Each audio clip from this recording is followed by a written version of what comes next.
Okay, and welcome back to round 2 of the winner's bracket. We have the Kaiser versus the Proctor Professor Daitokuji. Can he pass Daitokuji's test? We will see. Let's get it going. Kaiser's going to start us off with a face down Shining Angel. It looks like defense mode actually wasn't in Daitokuji's deck, which means he's running a 41 card deck. Sorry, Daitokuji, slightly less consistent. Familiar Possessed Heat is going to attack into the Shining Angel. Shining Angel is going to float into Light Hex Heal Fusion.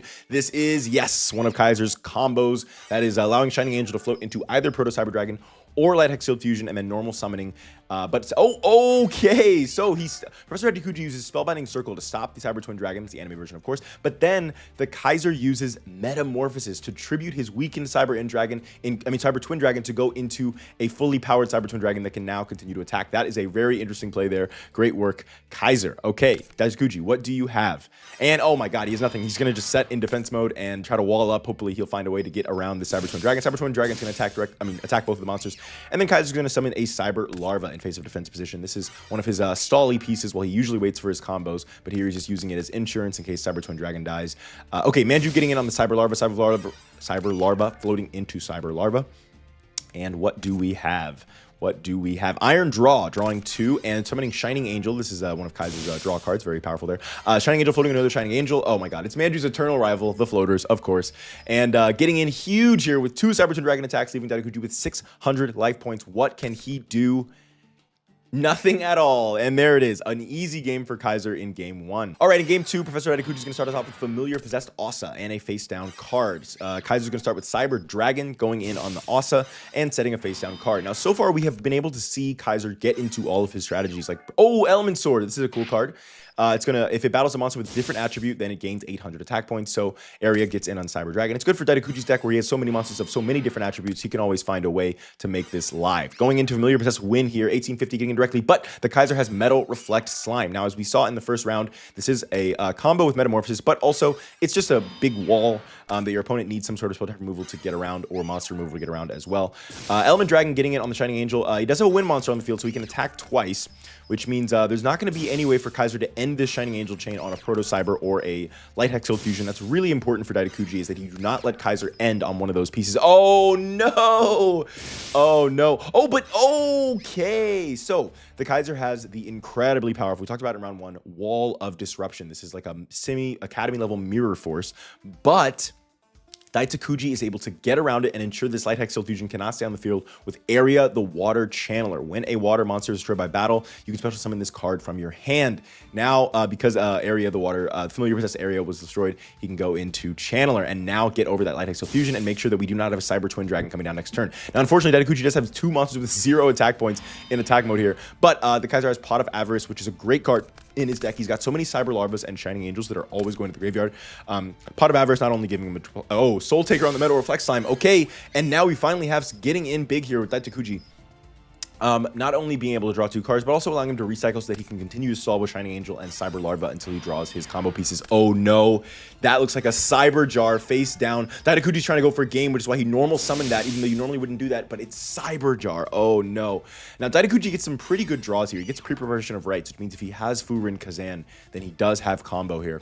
Cyber Larva is the only monster that Kaiser draws there. Okay, and we're going to have Cyber Larva's effect go off, activating, of course, and special summoning another one from the deck. Now, with the Cyber Jar, this whole game is completely turned upside down.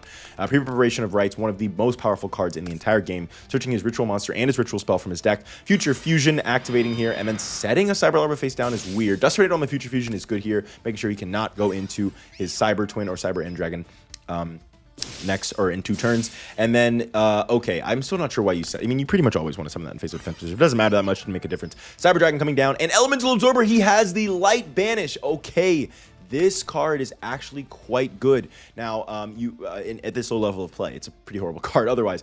But with the light, he banished a light attribute. Now, none of Kaiser's monsters in his entire deck can attack because his monsters are all light machines, and this has now stopped light monsters from attacking. Very good card here. Elemental Mistress Doriado coming down. Does he have Furin Kazan? Why else would he summon Doriado here? Cyber Twin coming in. Oh, giant Furin Kazan destroys all monsters. Whoa, okay, what a great, okay, so just in case we were following there, Giant Trunade was going to stop Elemental Absorber, and then he was going to be able to get in big with Cyber Twin Dragon, but he should have known Furin Kazan was there. Maybe should have played Giant Trunade first, I don't know, but Furin Kazan is, of course, Daitokuji's ace card, and that is going to allow him to destroy the Cyber Twin Dragon but Premature Burial, because it was summoned correctly, can bring it back. He did anticipate the Furin Kazan, and he did that to bait it out so that he could Premature Burial the Cyber Twin Dragon back. And then he normal summons Heavy Mech Support Armor. This is one of Kaiser's strongest strategies. This card, not only if it would be destroyed by battle of card effects, destroys itself instead, so it protects it once, but it also prevents your opponent from targeting. So you have a Cyber Twin Dragon that cannot be destroyed or targeted by card effects. Now that is a super, like almost a late level, you know, a very high level play there, but only at the academy level here. It is usually very difficult to get off because oftentimes you have one of these, you've had to use your normal summon to get there because of Light Hexal Fusion, Proto Cyber Dragon and stuff. But if you're able to get this thing, it is really, really powerful. So Daitokuji, what do you have, man? Setting 3 here, it's not looking good for you. This is, oh man, this is rough. Getting in on the Hida, getting in for 28. It's not over yet. Oh yes, it is. Call of the Haunted. Come on, Daitokuji, do you have anything? Book of Moon is going to save him from losing the duel here. I think he was saving that Book of Moon because he wanted to potentially be able to use that to get over Cyber Twin Dragon at some point, but he was not able to. And there it is. That is game 2 for the Kaiser. So far, Kaiser has not dropped a single game, although, as we've said with the America game, I think that he actually could have lost that match if America had not, you know, gotten nervous. He was sweating a little bit. So next we have June Manjoume versus Brier. Okay, June Manjoume, clear favorite here. Manjoume is very, very strong. He's got a very powerful deck. Brier, if he is able to beat Manjoume, that would be huge. Oh, you know what? It's actually very similar to Beauregard versus Chronos, because 2-star versus 3-star duelist, and it's like a big bully versus Brier or Beauregard. Can Brier succeed where Beauregard failed? We will see. I'm excited to see it. Okay, starting us off in game 1, we have Manjoume coming down with the Regenerating Mummy and a face down card. Brier, what do you have, my friend? An Xarian Universe in face up instead of face down, or at least not face down because Nobleman will cross out, but at least face up defense mode. He's got, yeah, you knew he was baiting there. I think you walk into it anyway because you know that you have to get over it somehow. But he could have summoned this in face-up defense position and he chose not to. That's how you knew he was baiting there. Enrage, Battle getting in on the Mystic Tomato. Mystic Tomato floating into Mystic Tomato. As we saw in round 1, you do have to play around Dark Geroid. And there, yeah, there it is. I did understand. I went, you know, reviewing the footage, it did make sense. Ishiki's plays actually made a lot of sense when it came to playing around Dark Geroid specifically. Again, you know, it's been a while since I've seen the decks, and so I kind of forgot exactly what that interplay is like. Oh my God, Fiend Sanctuary into Chthonian Emperor Dragon, oh, great play. Brier has a second Rush Recklessly face down, and that is going to allow him to crash into Chthonian Emperor Dragon. Now, Dark Geroid can still get over Xarian Universe, but the Manjoume has just lost his ace monster here. And, oh, a giant rat is exactly what you want here. You're a little low on advantage. It's a low resources game here, and so to be able to have the giant rat here is exactly what you want. But Silent Doom into Mystic Tomato is just as good. Very, very good there. I'm not sure what the face down is. It looks like a Pyramid Turtle, but I'm pretty sure Manjoume does not run that. I'm positive he does not run that. So, yeah. Okay, now, Brier here is going to start a Crash War, which is interesting because with Dark Geroid, you don't really want to... Oh, you know what? You know what? I get it. I get it. He knew that there were already 3 Mystic Tomatoes gone. He wanted to get that Geroid out of the deck, and... Manjoume didn't use it on Giant Rat because Giant Rat could just crash and kill it anyway, so he at least wanted to use it on something that would basically, he would basically not get the advantage of Dark Geroid's effect. So he wanted to use it on Mad Sword Beast, which is pretty sweaty there, but it does make sense as opposed to using it on Giant Rat because Brier still has more floats there. Allure of Darkness coming down from Manjoume is one of his most powerful cards. Banishing Gilgarth. Mephis the Infernal General, his mini boss, coming down with Chthonian Alliance. That is the anime version, going to give him 800 attack points, and Mephis is going to discard the Spear Dragon out of Brier's hand. Brier, you're in a tough position here. What do you have? Saber Beetle, Big Bang Shot, let's go! Let's go. And now Manjoume is left with 1 card in hand and a monster that pierces. But if he's able to get... Okay, Dark Geroid is great here. So potentially set him up to get over this thing if he's able to get a Chthonian Emperor Dragon out. And also, of course, any spell trap removal also does take out Saber Beetle as well because of Big Bang Shot's downside. So what do we have here? Regenerating Mummy. Ooh, okay. He's summoned in attack mode because piercing makes sense. But Brier is drawing into Mad Sword Beast here. Robin Goblin to take the last card out of his hand. Guys, I don't want to get my hopes up because it looked like Beauregard was going to take that first game and he still lost, but this is looking really good, especially that second game. He actually had Chronos on 0 cards, just like Brier did here, but is Brier able to actually take it out? Chthonian Soldier is going to make Brier take the same amount of life points that he took. It doesn't really matter. Dude, Manjoume has 1 more turn or he's going to lose first game to Raw Yellow. He loses the first game to Brier. Let's go. All right, Manjoume starting us off in game 2. Oh my gosh, Brier could do it. He could do it. Setting 2 here. Dude, if Manjoume loses to Brier, that's going to be so huge. Like, it's going to be huge for Brier, and it's going to be hugely bad for Manjoume. Rush Recklessly on the Xarian Universe. It stops the shit. Dude, the Rush Recklessly's are crazy. I think he's only got like 2 of those in the deck, but it's making a huge difference here. Oh, my God. Okay, but Manjoume does have Call of the Haunted. Whoa. Oh my God. I'm pretty sure he doesn't have 3. He might have 3. I might be wrong about that. I'm pretty sure he only has 2 of these. And both games, I think he had turn 1 double Rush Recklessly both games. And that both games allowed him to get ahead in the early game, which just allowed him to continue to keep that advantage into the mid game here. Wow. Wow. That is so lucky that he drew both of those in Rush Recklessly's in both games. Dark Gyroid coming down, plus Chthonian Alliance. Okay. This is going to be enough here to get over the Enraged Battle Locks. What do you have? Show me a Saber Beetle. That's what you want right here. Nope, doesn't have it. Okay, switches to defense mode, sets 2 cards. What do we have? Manjoume. Nobleman of Crossout. You got to play around your Noblemans, man. You got to play around the Nobleman of Crossout.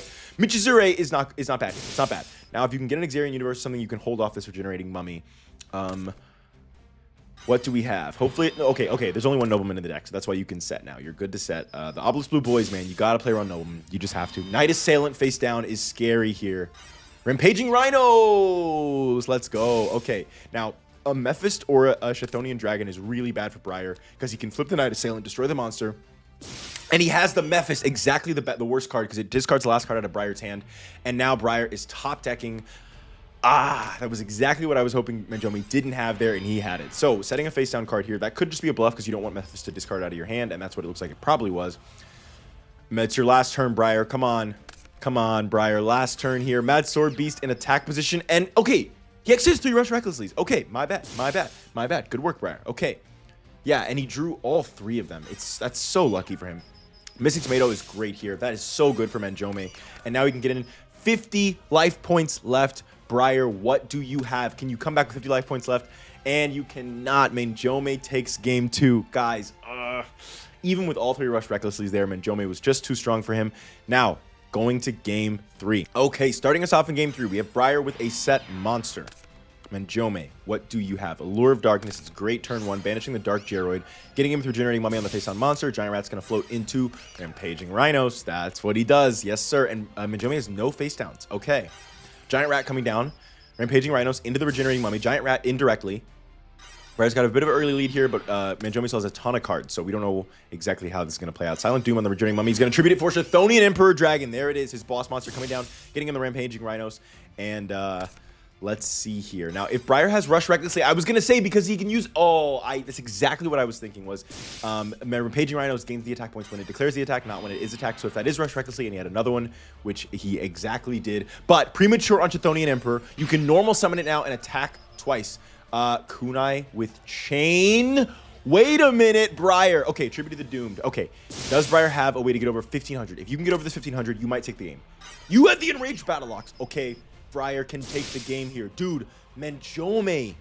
I am shocked. I am shocked. Manjoume is one of the strongest characters in the tournament. So, okay, Midoriya plus Chthonian Alliance here is great. Chthonian Alliance is just such a good card in Manjoume's deck. Come on, Brier. What do you have? You're so close. Big bang shot here. Get over the Midoriya. Now, if I'm you, I'm destroying the Giant... it's tough. No, yeah, I get destroying Xarian Universe. That's a really tough choice there. Giant Rat can float, and you take 1,400 more damage. But Xarian Universe is just scary. With Big Bang Shot, I mean, you kind of just have to get rid of it. I do understand that. Giant Rat floating into... I think he's out of Rampaging Rhinos. He only has 2 of those in the deck. If he had another one, that would have been the perfect time to use it. But I think Manjoume knows that he doesn't. So, Spirit Dragon. That's game. That is... oh, my God. Brier did it. Brier did it. Let's go, Brier. Dude, Manjoume losing to Brier. That is... wow. That is exactly... he was going to have the chance to face directly against the Kaiser next game, but he lost to Brier. Okay, well, you know, Manjoume, we might see where you're headed. We might see where you're headed. Now, you can still come back in the loser's bracket. We'll see how that goes. Here we have Momoe versus Junko, the friends. Let's see how that goes. Alrighty, starting us off in game 1, we have Momoe with a face-down monster and Dark Room of Nightmare. Looks like a vanilla face-down there. Winged Sage Falcos coming down from Junko, getting in on the vanilla and setting 2 face-down cards. Obviously not really getting in because he, you know, Vanilla's butt was too big, but... we got a Nimble Manga face down from Momoe as well here. Sky Scout coming down. Sky Scout getting in on the Nimble Manga. Nimble Manga is going to float into hopefully 2 more, unless you have one hand. Yes, 2 more. Winged Sage Falco is going to get on the other Nimble Manga. And as we talked about last round, having a Dark Room Nightmare turn 1 for Momoe is really good here for her. But she doesn't actually have any of her burn cards. So she gets a Giant Rat. Winged Requital is great here. It's a draw 2 for Winged Beasts. And Winged Sage Falcos getting in on the Giant Rat. Giant Rat floating into Giant Rat. And Winged Sage Falcos getting in the Giant Rat. Giant Rat floating into Mecha Bunny. It's kind of sussy to have to use Giant Rat into Mecha Bunny because you want to have the first one face down. You can get 2,400 instead of only 1,600 damage. But she'd already gotten out of the Nimble Momongas. So she had to float into... Oh, and we see now that she had another Giant Rat in hand. So she had to float into the Mecha Bunny. I do understand that. It's better than nothing. Now Mecha Bunny's going to start getting that 800 damage off and floating into another Mecha Bunny. And yeah, we'll just get on that last Nimble Momanga, which is not going to float because that's the third one. And back to Momo's turn. Momoe playing Swords Revealing Light is so good here, but Junko has the Mystical Space Typhoon. Okay, that's huge. That's huge. Okay, Waboku is big here for Momoe. Okay, Mecha Bunny's effect still going to go off, doing 800 more damage. And we're just going to flip all the monsters face up with Waboku. So yeah, that's a smart play there from Junko. And what do we have? Momoe. Graceful Charity is amazing here. Drawing 3, discarding 2, setting a Fencing Fire Fairy and a face down card. But Garuda puts Vanilla in attack mode. That's going to be a big amount of damage. It's really anybody's game here. Elector. Oh, that's interesting. Elector has the ability to negate the effects of one card on the field until the end of the turn. Negating Dark Room and Nightmare ensures that whatever burn Momoe might have planned does not go off. Of course, nothing else to negate because these effects both activate in Graveyard, so it makes sense. Getting in on the Vanilla and getting in Giant Rat, floating into Skulldog, Marone, and Sky Scout attacking and Fencing Fire Fair, destroying the Elector. And Dark Room and Nightmare, of course, is negated there. All right, Dark Room and Nightmare is back, but Junko has huge control here. This game is basically over. When you see Momoe with like a full field of monsters, it can really go either way. But unfortunately, Junko just had what she needed. She just had, but Waboku. Okay, I still think that it's kind of over. I can't think of any way. I think a Nightmare Wheel maybe could be good, but it's not great. Actually, a Nightmare Wheel is pretty good because you can Fencing Fire Ferret the Troposphere and then Nightmare Wheel the Elector. But Elector can negate Nightmare Wheel. It's pretty bad actually. I don't know. I don't see Momo coming back. I think Junko just has too much tempo. Momo doesn't have any board wipes. This is basically over, I think. 1,200. It's going to be 1,500 here with the Dark Room and Nightmare. One of them is negated. The other one is not. And Garuda getting in directly. Call the Haunted for huge damage here for 26. Momo, you have one more turn left. Junko is playing exactly as aggressively as you need to against Momo. And there it is. Junko takes game 1. All right, starting us off again in game 2, we have Momo starting with a Graceful Charity, one of their best draw spells here. Drawing 3, discarding Nimble Manga and Creepy Coney. And discarding Nimble Manga is interesting there. She must have a pretty good hand here. Mecha Dog Marone getting both players take 1,000 damage here. And then Junko sets another card, and we're back to Momo. Vanilla face down is good here. The girls do not have Noblemen of Crossout, only the boys, so she doesn't have to worry about that. And Junko setting 2 cards. And okay, a Skulldog Marone face down here too. Junko's gonna need one of her big monsters out. And Mahjong Munia Maiden's gonna help her get there. Drawing 1, discarding 1, then Wing Requital, drawing 2 more, and Malevolent Nuzzler. That's what she needed to start getting over these defense mode monsters. But MST stops the Malevolent Nuzzler. Okay, but she's gonna put it back on top of the deck, which actually makes sense here. Not only does it mean that next turn you can be sure that you can get over these monsters without Momo stalling for too much longer, but also your Mahjong Munia Maiden's gonna allow you to draw an extra card anyway, so it's not like you're really losing your draw as much as you normally would be. Oh my god, and Dust Tornado again! She destroyed both of these Swords Revealing Lights that Momo's played in this match, and I think that honestly, if Momo had been able to get that Swords off last game, we might have seen a very different game. And 2 Malevolent Nuzzlers to ensure that she can get over both these monsters, but Waboku is going to stop it.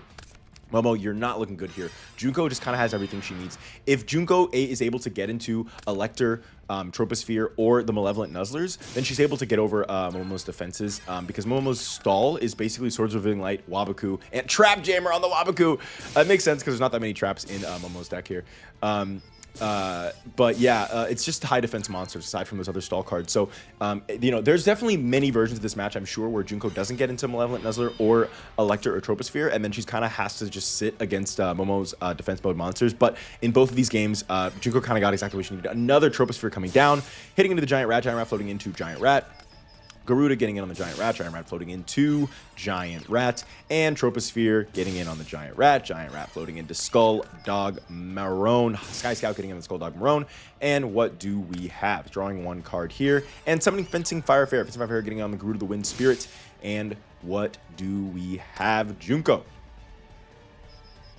Okay, Mecha Bunny is going to burn. you want to attack with the monster that Fencing Fire Ferret's going to destroy before you attack Fencing Fire Ferret. So yeah, so making sure to attack with all 3 monsters. I think you go for Troposphere if you're Momoe here. I know that Sky Scout is slightly bigger, but that difference in attack points doesn't make a huge amount of difference. Oh wow, actually, yeah, she didn't even attack into the Fencing Fire Ferret.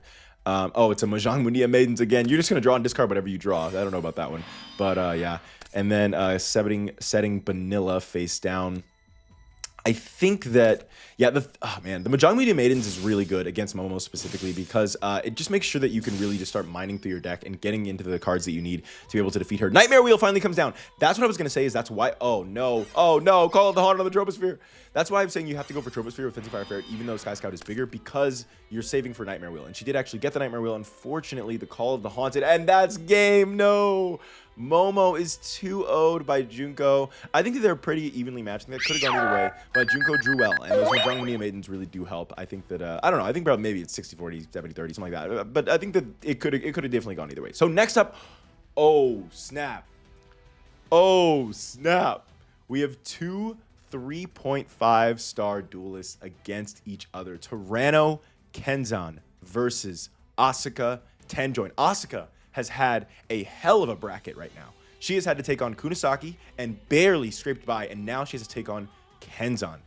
We will see how it goes. All right, starting us off in game 1, we have the Predator. He's going to use his effect right away immediately to send Dark Triceratops back into the deck and draw an extra card. He must have a Dark Triceratops or something already. Setting a face on monster here. Command Knight coming down. Allegro Tool. Okay, not bad, not bad.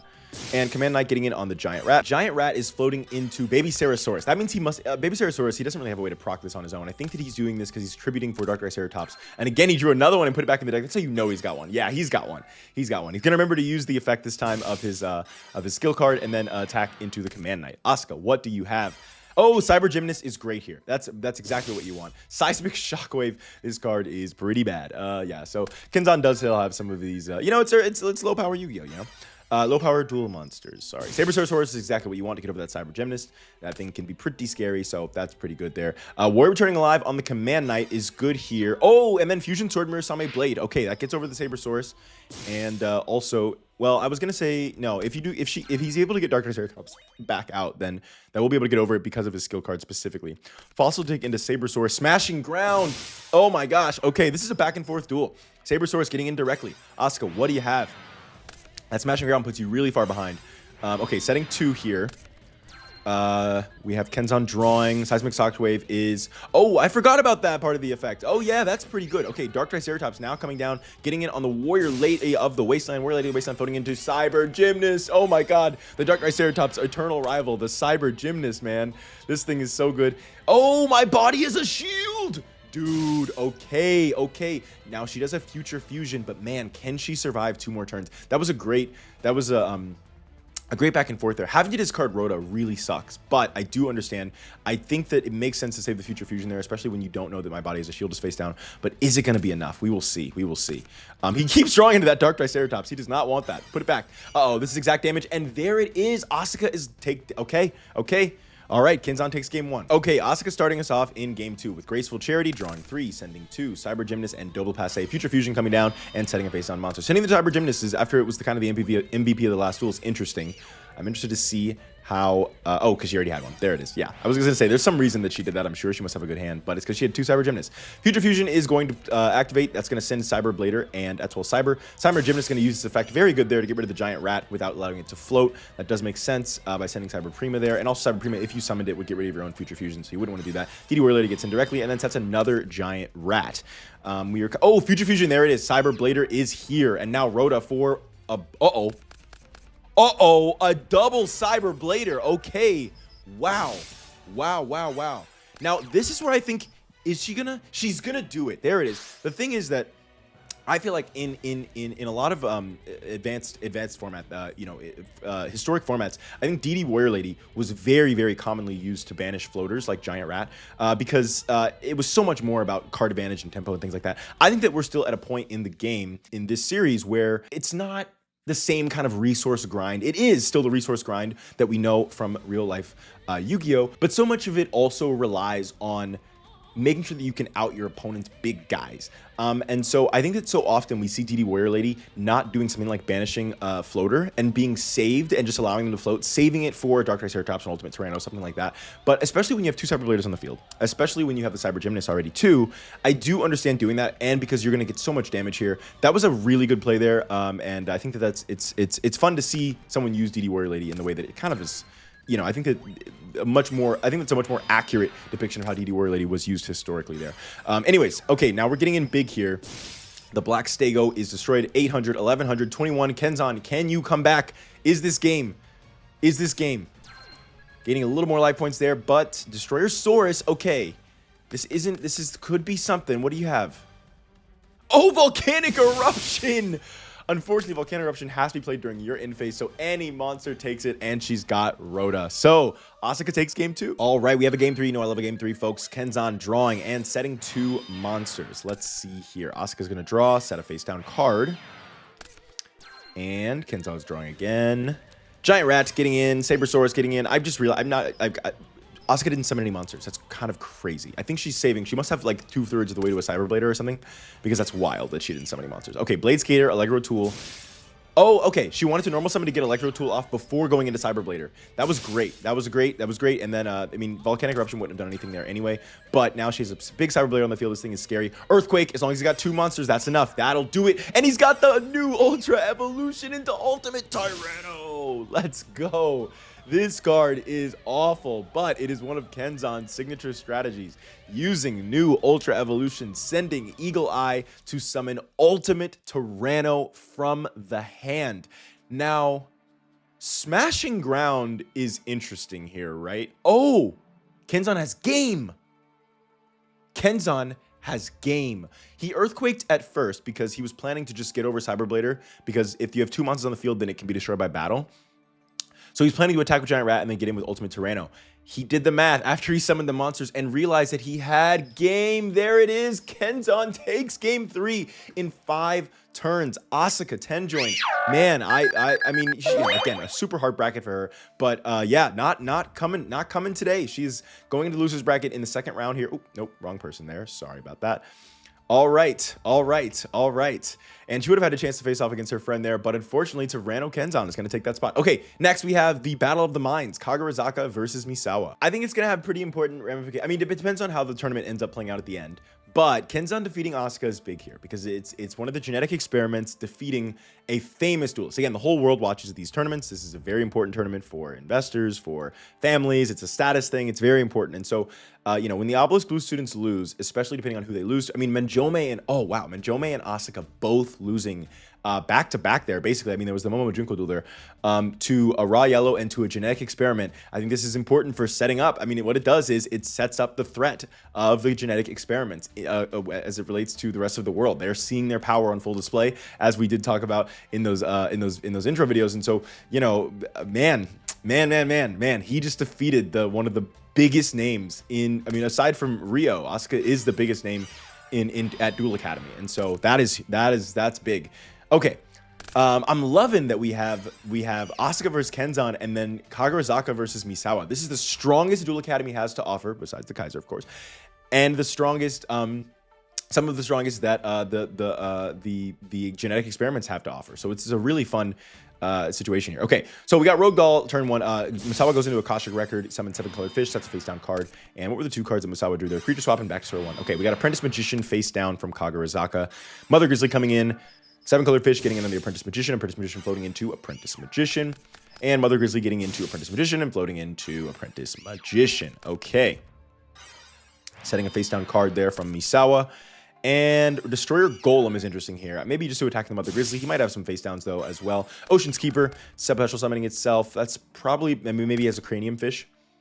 He does not. Okay. 7 colored fish getting into Destroyer Golem. And we do know that's an Apprentice Magician face down, so it makes sense to attack there. And Old Vindictive Magician is going to probably destroy Ox again on here, yeah. But just because it could be part of a bonding H2O combo. Slightly better to destroy that than 7 colored fish. Monster Reborn on the Oxy Get On. That's going to bring it back to Kagurazaka's side of the field. He can clear the... Oh, Wall of Disruption. Yes, Misawa. Oh my gosh. Wow. That's huge. Okay. Ocean's Keeper getting in on Oxygeddon. 7-color fish getting in directly and setting a face down card. Kagurazaka, no, you have been countered every step of the way. He does get to, oh, he uses his skill for the first time. Discards a monster and a trap. Discards DD Warrior and Saboteurs the Bandit to search for Dark Hole, wiping the field. Now, do you have a monster? You do, and he has Magician of Faith. Wow, Magician of Faith. That is wow. That is so amazing because you get the Dark Hole back. Now, all you need is a monster here. You just really need a monster here. You really need a monster here. Destroy a Golem. Oh, interesting. Oh, wow. Okay, so Kagurazaka could have Dark Hold the Oxygeddon and then summon Destroyer Golem. But something about his face down cards allowed him to know that Oxygeddon was going to be able to beat Oxygeddon and be able to save his Dark Hole. Misawa has MST and Dust Tornado face down. That's going to destroy both of Kagurazaka's back row and really punish him for not playing that Dark Hole. Well, maybe. I mean, you know, it still might be the blue. Draining Shield and Magic Cylinder are huge. Those are, oh my god. I mean, in this situation, Draining Shield is not a very good card. Magic Cylinder is, oh, this is the game. This is the game. Wow, Misawa stops him every step of the way. I mean, really, like a great game there because it wasn't like Kagurazaka didn't put up a fight. It's just that every time he had any play, Misawa had the exact counter that he needed. Wow. All right, Misawa starting us off in game 2. It's why is Misawa starting us off? It's one of those situations again where I don't know why because Kagurazaka lost. It should have been, anyway, whatever. Draining Shield on the Hydrogeddon, that's going to let him draw, to gain 600 life points, and Oxygeddon getting into the Witch of the Black Forest, searching for Apprentice Magician. Okay. Drawing a card here. Summoning the Rogue Doll and ending his turn. Now, Kagurazaka does have, of course, incredibly powerful spells and traps. No way. That's turning on the face down. Bonding H2O. Magic Jammer. Oh my god. Dude, he set up perfectly. He dust rated the face down. And the thing about Water Dragon is that it is a 4-for-1 to summon it, but when it's destroyed, it special summons all 3 back from the graveyard, so it's okay. The thing is, the only way that doesn't work out is, well, if you don't destroy it, if you get rid of it some other way, but that's very rare at this level of play. But Magic Jammer, oh my god. I don't know if Misawa can recover from that. Weirdly enough, they actually do both have 3 cards still, or I guess Kagurazaka has 4 now, but he's not super behind in advantage, just that he was super ahead, and now he's lost all that. Okay, Fossil Dig. Searching for Oxygeddon here. Oxygeddon coming into the Rogue Doll. Blast with Chain in the middle of the damage step. That's big for Kagurazaka. Okay. Whoa. Okay, Kagurazaka. What do we have here? Dark Red Enchanter is huge. 21 and 23 directly. Now, a single Cranium Fish is still enough to get over this Dark Red Enchanter if you can get it out without playing any spell cards. Ocean's Keeper. Cranium. Oh my god. He had oh my god. And then Dark Core on the Rogue Doll. Dude, Misawa is back. And just like that. But he has no cards left. If he... Whoa. Okay. This is such high stakes. Imagine the tension in the room with these 2 duelists. Kagurazaka cannot normal summon his monster in face-up defense position because it is an old, vindictive magician. Cranium Fish can discard a water monster to destroy 1 face-down card. This entire game might turn on if he draws a water monster right here. And let's see. He does not. Old Vindictive destroys the Cranium Fish. And he's at the face down. It could be anything. Could be a bluff. We don't know. But wow. Okay, he doesn't have a monster to attack here. He's going to summon a Royal Magic Library in face of defense position. And Misawa is going to... Oh my god, Tribe Infected Virus. But he... it sucks to have to play that here without a discard. But you have to because you have to protect your life points. Unfortunately... I guess I understand that play. I understand. Oh, Penguin Soldier. Okay, but he didn't normal summon this turn. That sucks to have to waste Penguin Soldier like that. Wait. Misawa. Dog. You didn't normal summon. You did not have to leave that field wide open. You didn't normal summon. You could have summoned main phase 2. Okay, swords. It doesn't actually matter. It doesn't make a difference. Okay. Oh my gosh. Okay. Oh my god. Kagurazaka is so close to taking it, but it's just... Oh, man. When he's low on cards, it actually really is quite bad because of how much stronger his opponent's monsters are. Word Aggressor and Lucky Iron Axe is perfect there, but all he needs is 1 discard with Tribe Infecting Virus, and you knew he had that. It's tough because you kind of have to do that, I think, anyway. But that's tough. That's tough. I think maybe wait for Tribe Infecting Virus to come out before doing that play is maybe what you should have done because you knew he was going to be able to destroy a Word Aggressor. What do you have here? Oh no, Kagurazaka. Oh no, Misawa's coming back. Okay, back to the front for Dark Red Enchanter and you can't destroy it with Tribe Infecting Virus because he has no cards in hand. Get that Tribe Infecting Virus off the field, Kagurazaka. Get it off the field. He does. Okay. Okay. Sets an Apprentice Magician face down. You love to see that. That's exactly what you want. He still hasn't taken any life. Oh, but 7-color fish can get over Dark Red Enchanter. Wow, this is so back and forth. This is so back and forth. And for all the ways in which Misawa has been in charge of the last like 10 turns of this duel, Swords Revealing Light back from the grave is crazy. Misawa's been in charge of this duel for like so long, but he still has barely made a dent into Kagurazaka's life points. He's been hanging on here. Swords Revealing Light, and it looks like a Stern Mystic face down there. What do we have here? A Dark Red Enchanter would be huge. He does have it. You should have flipped first. Dude, why didn't you flip? Why didn't you flip the Stern Mystic and look at the face down? Oh my gosh. I mean, the face down has been there for so long. It wasn't going to do anything probably, but we don't know. We don't know. It was back to square one. It was back to square one. Now I'm thinking, if you know that's back to square one, do you still make the play? Probably, right? Probably, but I'm not sure. I'm not sure. That's tough. And now Cranium Fish is down, and now Swords is running out this turn. This is a nail biter, man. MST on the Swords. He wants to start getting in right now. He doesn't want to give him another chance to get Dark Red Enchanter back out, which is very smart, actually, because as soon as Dark Red Enchanter plus one spell, that'd be enough to take it. Monster Reborn for game! Oh my god. Kagurazaka takes game 2. Holy crap. Okay, we're going to game 3, baby. That was a great game. All right, let's see how it goes in game 3. Misawa's going to summon Oxygeddon and pass it over without setting any face-down cards. Wordographer coming down with a face-down card. Well, we know that that's bait. It's probably Adversity, or I think he has Rush Recklessly as well. We will see. It's... Okay, never mind. Wasn't bait. He just, I guess, I don't know. I don't know what that was. Maybe, I don't know. That's interesting. Witch Black Forest in face-down defense position here. Oh, you... No. Okay, here's the thing. I forgot about this. Now, you need to not summon in face-down defense position against the Obelisk Blues because you have to play around Nobleman of Crossout. But you also have to play around Cranium Fish when playing against Misawa. And Kagurazaka, you know, this is interesting because it kind of maybe speaks to some, you know, I think that Kagurazaka not playing around the Cranium Fish here when he's so smart. He's a genius. He thinks of every possible, you know, maybe he's having some kind of, you know, I don't know how to describe it. Maybe he's having like some kind of a blip, maybe like he's something is affecting him in this duel or something, because Kagurazaka should know to play around the Cranium Fish. Of course, we know there was a player that did it, but again, we're canon character. It's kind of fun to think about it this way. Kagurazaka should know not to play around the Cranium Fish, and he did not do that. So, or should know to play around the Cranium Fish. What did he just? Oh, he searched GD Warrior with Witch the Black Forest. Oh my God, Kagurazaka with 100 life. No. Okay, Magic Cylinder. Okay, he's gonna save a little bit of his life points here. What do you have, Kagurazaka? Come on. Come on. And, oh, this is so sweaty. Is this, what do you, oh, okay. What? Oh, okay.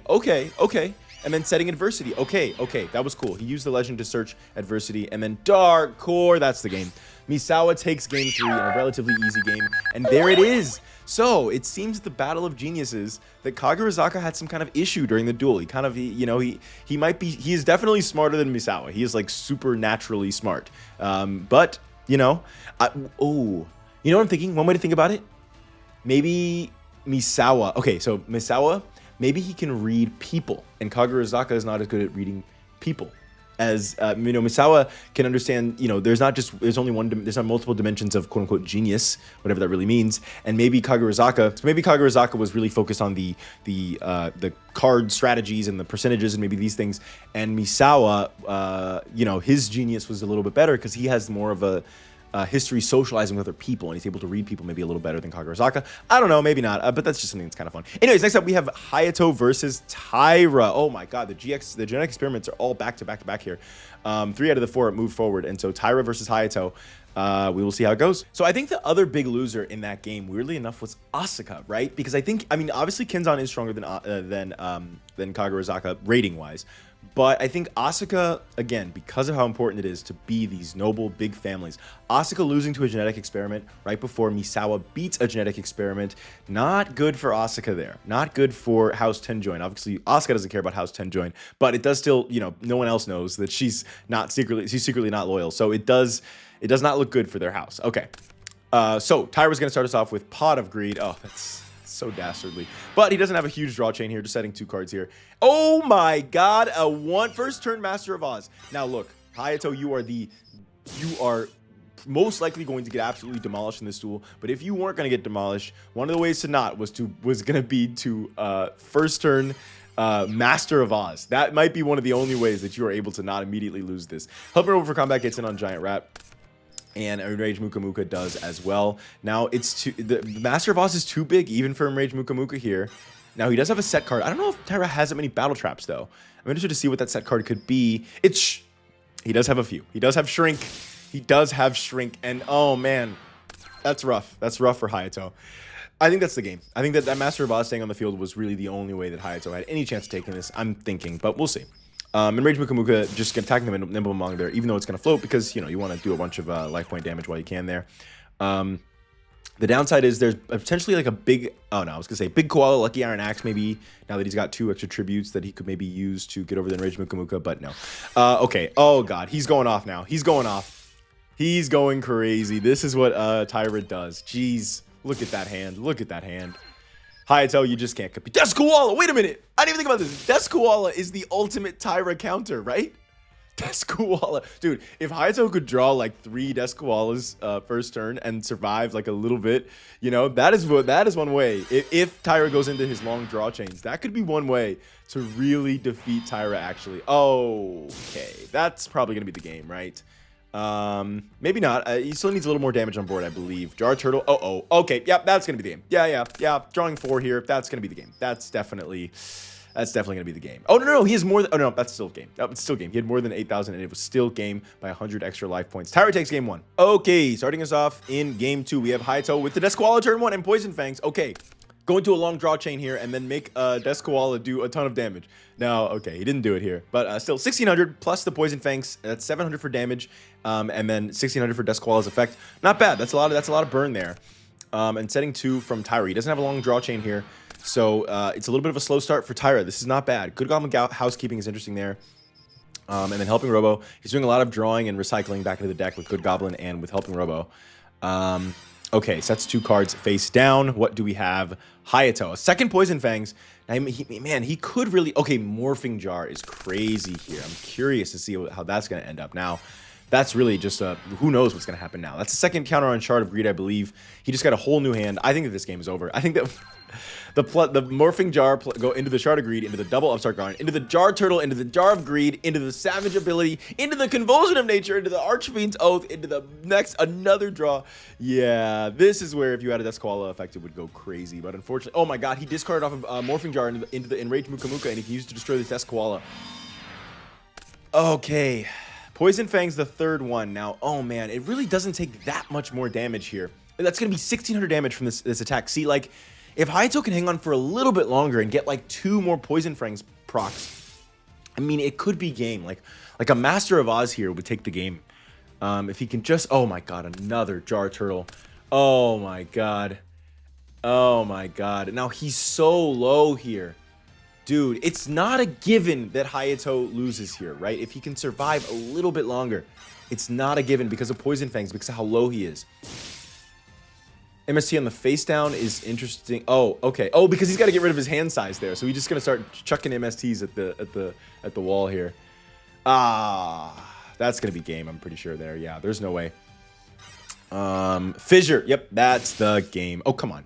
Well, let's see. What is he gonna flex here? How far can you go? You can't go that much further. Yeah.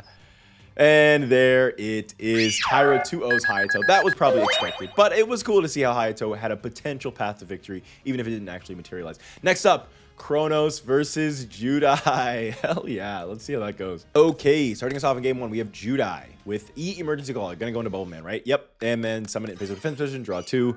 Yeah, that's kind of his bread and butter play. It's either that or Stratos. That's what it's almost always gonna be. Okay, Confiscation coming down. Oh wow, this is just like the anime. Sending Miracle Fusion is huge there. Let's see. We saw Judai's hand. Oh, he's got a great hand. He's got a great hand. The thing is that Judai is not invulnerable. If he doesn't draw Poly, he does have basically 6 copies of it, but it's not unlikely at all for him to not draw, and he has 7 because of Fusion Gate, but there are definitely like a lot of situations where he just doesn't draw Poly, and that's where you get kind of scared if you're Judai, but he does have it here. Wild Edge is perfect against Giant Rat there. I mean, just because it kind of has everything he wants here. I don't know if Chronos has a... Oh, Smashing Ground is good here. Call the Haunted and the Giant Rat. Tributing for Ancient Gear Beast. Okay, you know what? We're kind of back. We're kind of back. Now, what did Judai have again? He has Poly. Oh, God. Oh, he drew into something. It was Spark Man. He goes into Thunder Giant here. Not going to use the effects. I'm going to save the Wild Heart. I think it's the right play. What do you have, Chronos? Okay, face down monster. I don't know if that can really... can't think of anything that would really matter that much. Stratos here to search for. Probably another Stratos here. Yeah. Ooh, man. He's kind of crushing you, Chronos. Oh, my God. Oh, my God. Chronos' deck is pretty good. He's not getting what he needs here. Ancient Gear tank. Okay, but you lose the Thunder Giant's effect. Yeah, you have to crash. That's just game, right? Yeah. Problem is, if you attack Stratos, Thunder Giant's effect can destroy you next turn and you lose. There was no win situation there for Chronos. All right, next game. Chronos, are you doomed to lose to Judai here in every timeline? We will see. Bubble Man turn 1 again. What do you do against that? Okay, let's see. Giant Rat coming down, getting in on the Bubble Man. Doesn't flip the other monster. Make me guess it's probably an Ancient Gear box. Stratos coming in, searching for Stratos. Okay. Enter your box. Okay. Future Fusion. Okay, you want to get that off the field as soon as you can, if possible. Okay, he's going to craft Ancient Gear Knight. That's pretty smart. I support that play. And then getting in directly with Giant Rat. What do we have here? Future Fusion. He's going to reveal Wild Edge. Okay. Stratos coming down and adding another Stratos, which means he doesn't have a fusion, I'm guessing. He's going to attack into the Giant Rat. Giant Rat's going to float into Ancient Gear Engineer. I forgot you could do that, actually. Wow. If he can get this Stratos into defense mode somehow or get it off the field. Oh, wow, he actually can. Okay, I was going to say that's exactly what you need to get rid of the Future Fusion with Ancient Gear Engineer's effect here. I would put box in defense. Okay, yeah, that's smart. And then Ancient Gear Drill is set. Iron Draw. Interesting. Instead of limiter removal. Maybe he already has limiter removal, though, actually, now that I think about it. Okay, he does Miracle Fusion. Okay, Judai's Ace spell card, the favorite hero card. This card is incredibly powerful. It's allowed him to activate a field spell from his deck. We already know Skyscraper is really good.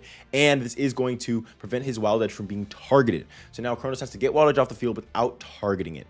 And without beating it by battle unless he can get over 3,600. So that's really tough here. And Stratos is going to destroy this face down. Okay. But wait, he can't get over 3,600 because of limiter removal, right? Oh no, not 3,600. 5,900. Yeah, that's tough. That's tough. If he gets the right card in limiter removal, like an Ancient Gear Gold limiter removal is exactly what he needs to get over Wild Edge, but unfortunately, he doesn't seem to have it. Oh no, King of the Swamp here. What is it going to be? Let me guess. Wild Wingman, right? That'd be perfect. No, it's Flame Wingman. Okay. This is game. This is totally game. All right, man. Chronos got annihilated by Judai here. Wow, Judai just had everything he needed in all those games.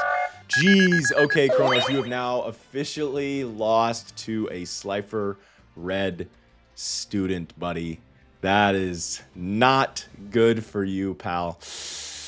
Yikes. Okay, that's going to be really bad for him. Anyway, lastly, in round 2 of the winners bracket, we have Ron Kocho versus Rei Satome. Okay, time to see if the trend of big name obelisks losing is going to continue here with Ron Kocho. Is she going to be more like the Kaiser, or is she going to be more like Manjoume and Asuka? Let's see. Primitive Butterfly coming out turn 1, and then tributing for Insect Princess, her boss monster. Ray, what do you have? Dancing Fairy with Lucky Iron Axe. Okay. Dancing Fairy's getting in, and Miniaturize. Unfortunately, that's going to stop Ray in her tracks there. Butterfly Charm is fine here. It's a good card to play. Even if you don't have Unhappy Maiden, you just play it because force him to attack. Just limits their options very slightly, so sure. Getting in directly big here for 31. And what do you have, Ray? Can you come back?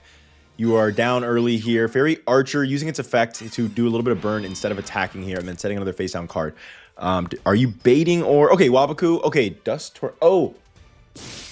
Oh, because... Okay, I see that. Because you don't want... Howling Insect isn't going to attack, and so you want to get rid of that so that Howling Insect isn't destroyed. That's pretty good. Actually, it was a good combo from Ray there to go Wabaku into Butterfly Charm to try to force Howling Insect. Oh, man, that's kind of sweaty, but you had to do it. Lucky Iron Axe on the Fairy Archer to get over the Insect Princess. And, man, that sucks that at this point, just a 1900, basically a vanilla at this point, was doing so much to Ray. She's kind of low power that she had to use a Fairy Archer and Lucky Iron Axe just to crash into Insect Princess. That's horrible. Oh, my God. So... Ron coming down, Howling Insect, Cross Sword Beetle getting in directly. Call the Haunted, that is... Oh, Twister, okay. Ray's not out of the duel just yet, but... Ron's going to pierce her. She does get a little more life points from Solemn Wishes, but it's not looking good. She sets... I don't even know what that is. I don't know what that is. Okay, well... Oh, it's Made in Love. Yeah, okay. Well, R.I.P. to game 1, to Ray in game 1. All right, starting us off in game 2, we have Ray. Come on, Ray. I think Ray is, she's pretty strong for a Slifer Red duelist, so I think that she does have good stuff if she's able to get it off here. Graceful Charity, drawing 3, discarding 2, And okay, Forest coming down. Ron sent both of her cards that allow the turn her opponent's monsters to insect. That means she either has another copy or she's just choosing not to go for that strategy this game. She doesn't have the insect princess, perhaps. Maiden Love in attack mode is interesting. That might mean that she... Okay, Magician's Defense. Okay, that might mean she uses Cupid's Kiss if she's doing this. Because otherwise she could just let these Shining Angels float and just kind of chill for a bit. I'm curious to see what's going to happen here. She might have the Cupid's Kiss. She might have it. She just wants Ron to attack. She's not going to switch Fairy Archer to defense mode there because Crossword Beetle. Okay, Dust Tornado on the Magician's Defense is pretty good, although it does prevent you from using it on something else, which could be better next time. Okay. Do you have Cupid's Kiss? If you do... Oh, the thing is with that Magician... No, Dust Tornado on the Magician's Defense was the play, because even if you have Cupid's Kiss here, you have to take so much damage to do this. I think you just lose here. I think you basically just lose here. Shrink, that's the game. That's definitely the game. Are we going to scoop here or what? Set card. Yeah, she's going to scoop. Yeah, okay. Damn. Ron annihilates Ray. Annihilates Ray. Ray didn't stand a ghost of a chance. But she's going to be facing off against a stronger Slifer next round, so we will see. Top 8 of the winner bracket, we have the Kaiser, we have Brier, let's go. He's up here with the big dogs. Junko Joramoto, at this point, well, no, because Ron is still here as well. Junko Joramoto, at this point, doing better than Asuka, though, at the very least. I was going to say top of the Obelisk Blue Girls, but Ron is still here as well. Taira Kenzan, Daichi Misawa, Taira Takayama, Judai Yuki, and Ron Kocho. I think that the sort of the weaker duelists here are Brier and Junko. Junko is obviously quite strong as well. But I think Brier is the only one who I think is like a real wild card for this top 8. The rest of them I think are relatively expected. Junko being slightly weaker duelist level wise than the rest of them, but still, again, very strong and not surprised to see her in top 8 of the winners bracket. So I didn't even think about this. Brier has to fight the Kaiser. Can he do it, man? Can he do it? Oh man. The thing is, the Kaiser's not really a bully though. I think that if he can't beat the Kaiser, I don't think it's gonna be. If he loses, I don't think it's gonna be like a huge.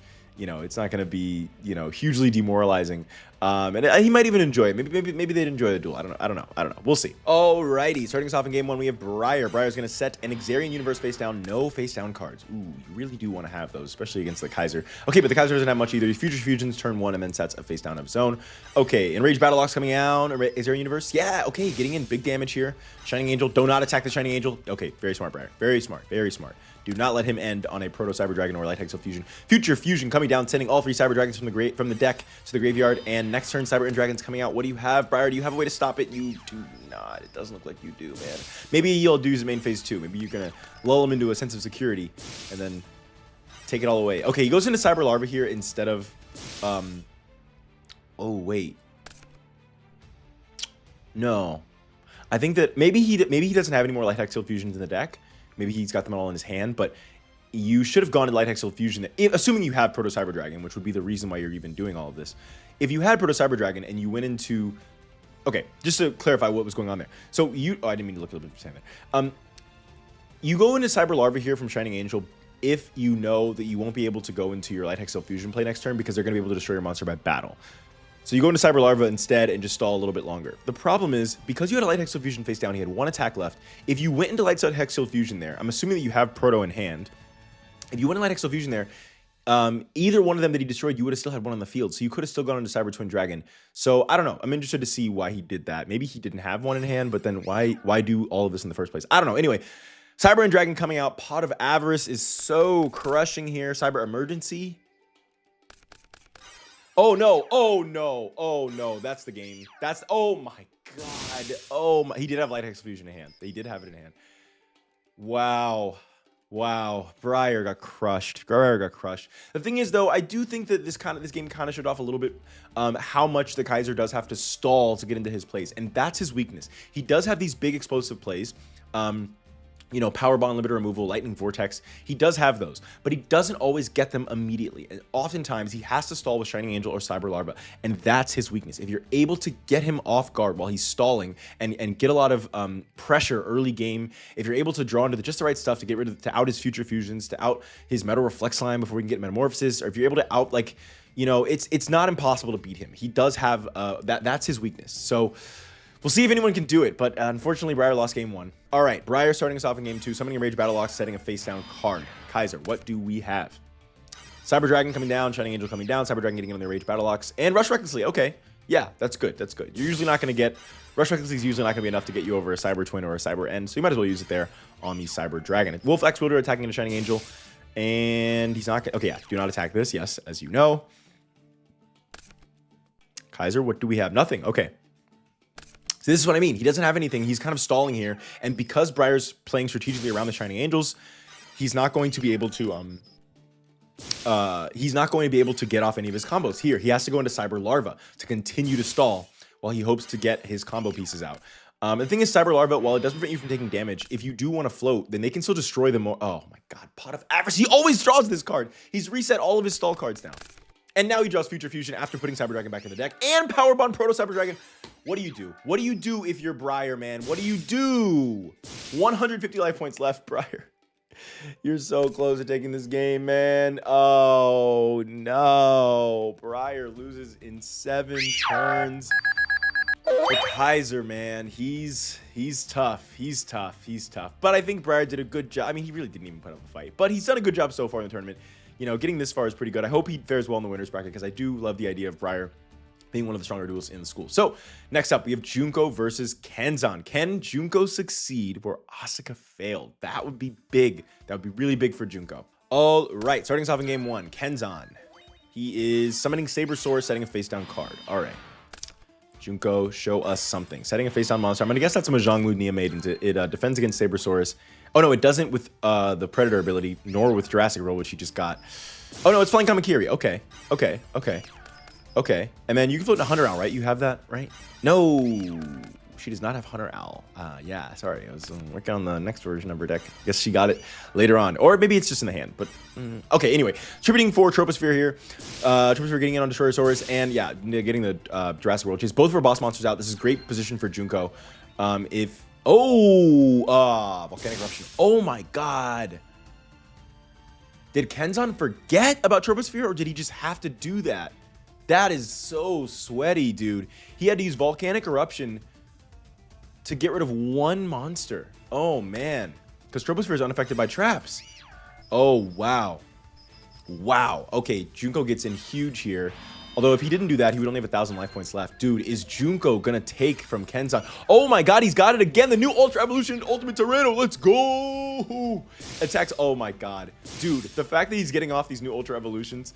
Oh my god, I love it. You love to see it. Kenzan is getting off one of his key combos here. All right, going to gain 200 more. Okay, he doesn't have any more monsters to attack with here. And if she can get over this thing, he doesn't have any face downs. He doesn't have any other monsters right now. She cannot. She cannot. Oh man. Ultimate Tyranno is pretty scary. And he still doesn't have any more monsters. Wow, what is he drawing here? Oh, that's Archaeonyx. Oof, yikes. Unfortunately... Oh, okay. She prefers to show the face down. She might take damage here. She might be baiting, or she might just have wanted to get that face down off the field. Because, you know, he could be, like, bricked on a Dark Triceratops or something, so not getting that face down off on the field... That's a good play. The life point damage is worth it, because if he was able to get it... Oh! Creature swap. Creature. Isn't that how she beat someone else recently? Didn't she did that on Gokaido. She took, Fisher. And then Gokaido used Smashing Ground, I think. It was the same play there. She took both of their boss monsters, Guilford Legend and Ultimate Tyranno. Both structure deck monsters too. And then Smashing Ground or Fisher. Oh, Junko takes game 1. Junko takes game 1. Dude, whoa. Whoa, whoa, whoa. Junko, if she is able to beat Kenzan here, this will be huge for her. All right, Kenzan, starting us off. What do we have here? Kenzan, Destroyosaurus, face up, attack position, and setting a face down card. Didn't activate its effect. I'm interested in that. Maybe he already has it. Maybe he just didn't have any other monsters. I don't know. Yeah, you want to shuffle that Miracle Jurassic Egg back in the deck. That card is horrible. Okay, he does have Jurassic World. Tributes for Dark Triceratops, but she's got 3 face downs. Phoenix Wing Wind Blast is huge. That's a tribute monster that you just put back on top of the deck. Junko is looking really good here. Mahjong Munia Maidens to help her draw. Tribute Summon, maybe? Oh, she sent Elector, which means she has a tribute. No, she called Haunted. Troposphere too? No, okay. Dude, she sent Elector and then Call of the Haunted so she can keep the Munia Maidens without having to tribute it. Oh, man. Kenzan. Earthquake. Okay, what does he have? Fossil Dig. Oh, okay, Sabersaurus. Okay, that's good. Yeah, okay. Nope, that was smart. Yep. Mahjong Munia Maidens. If she has a tribute summon, she's big here. Oh my god, creature swap again. That card is so good. And Winged Sage Falcos puts it back on top of her own deck. No, she doesn't want to do it. Okay. Dude, Kenzan's getting annihilated by Junko here. Oh my god. Okay, Giant Rat, you love to see Giant Rat right now if you're Kenzan. Dude, Kenzan is getting absolutely destroyed. Oh, she wanted to go for game with Malevolent Nuzzler there. Unfortunately, Giant Rat was exactly what he needed. And we know he's got Dark Triceratops in hand, but she's got a Malevolent Nuzzler on this. So it's not going to be enough. He's got to have something else here. Dark Triceratops. Tail Swipe. I forget what this does. Oh, snap. Tail Swipe. Oh, yeah. He puts Sabersaurus back into his own hand. Oh my god, dude. Junko, you were so close. Can you still take this game? Oh my gosh. That was exactly what Kenzan needed there. Wow. The float into Baby Sabersaurus, tributed for Dark Triceratops into Tail Swipe. And Winged Sage Falco in attack mode because she doesn't want to take piercing damage. Okay, he's going to shuffle back Dark Triceratops. It was a horrible draw, so that was great that he was able to do that. Fissure. Wait, is this game? Oh my god, it's exact damage. Wow. What a game. What a game, dude. That was an incredible game. Kenzan coming back like that was crazy. I was so sure. I was like already thinking like, okay, man, Junko is like maybe the new like Queen of Obelisk Blue, but not quite. Okay. Damn. Okay, game 3 though. She still has another chance. All right, Junko starting us off, setting 2 cards face down. Kenzan, what do you have, brother? Giant Rat coming down, hitting into the face down monster. That is a Flying Kamakiri. Flying Kamakiri is going to float into Flying Kamakiri. And setting 3. Okay.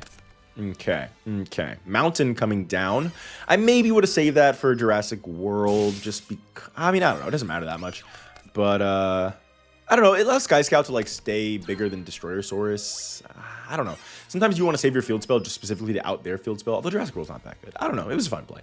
Windstorm of Atakwa is going to put Dark Triceratops in defense position. Does he have a way to... Garuda's coming down. Troposphere's coming down. No traps on Troposphere.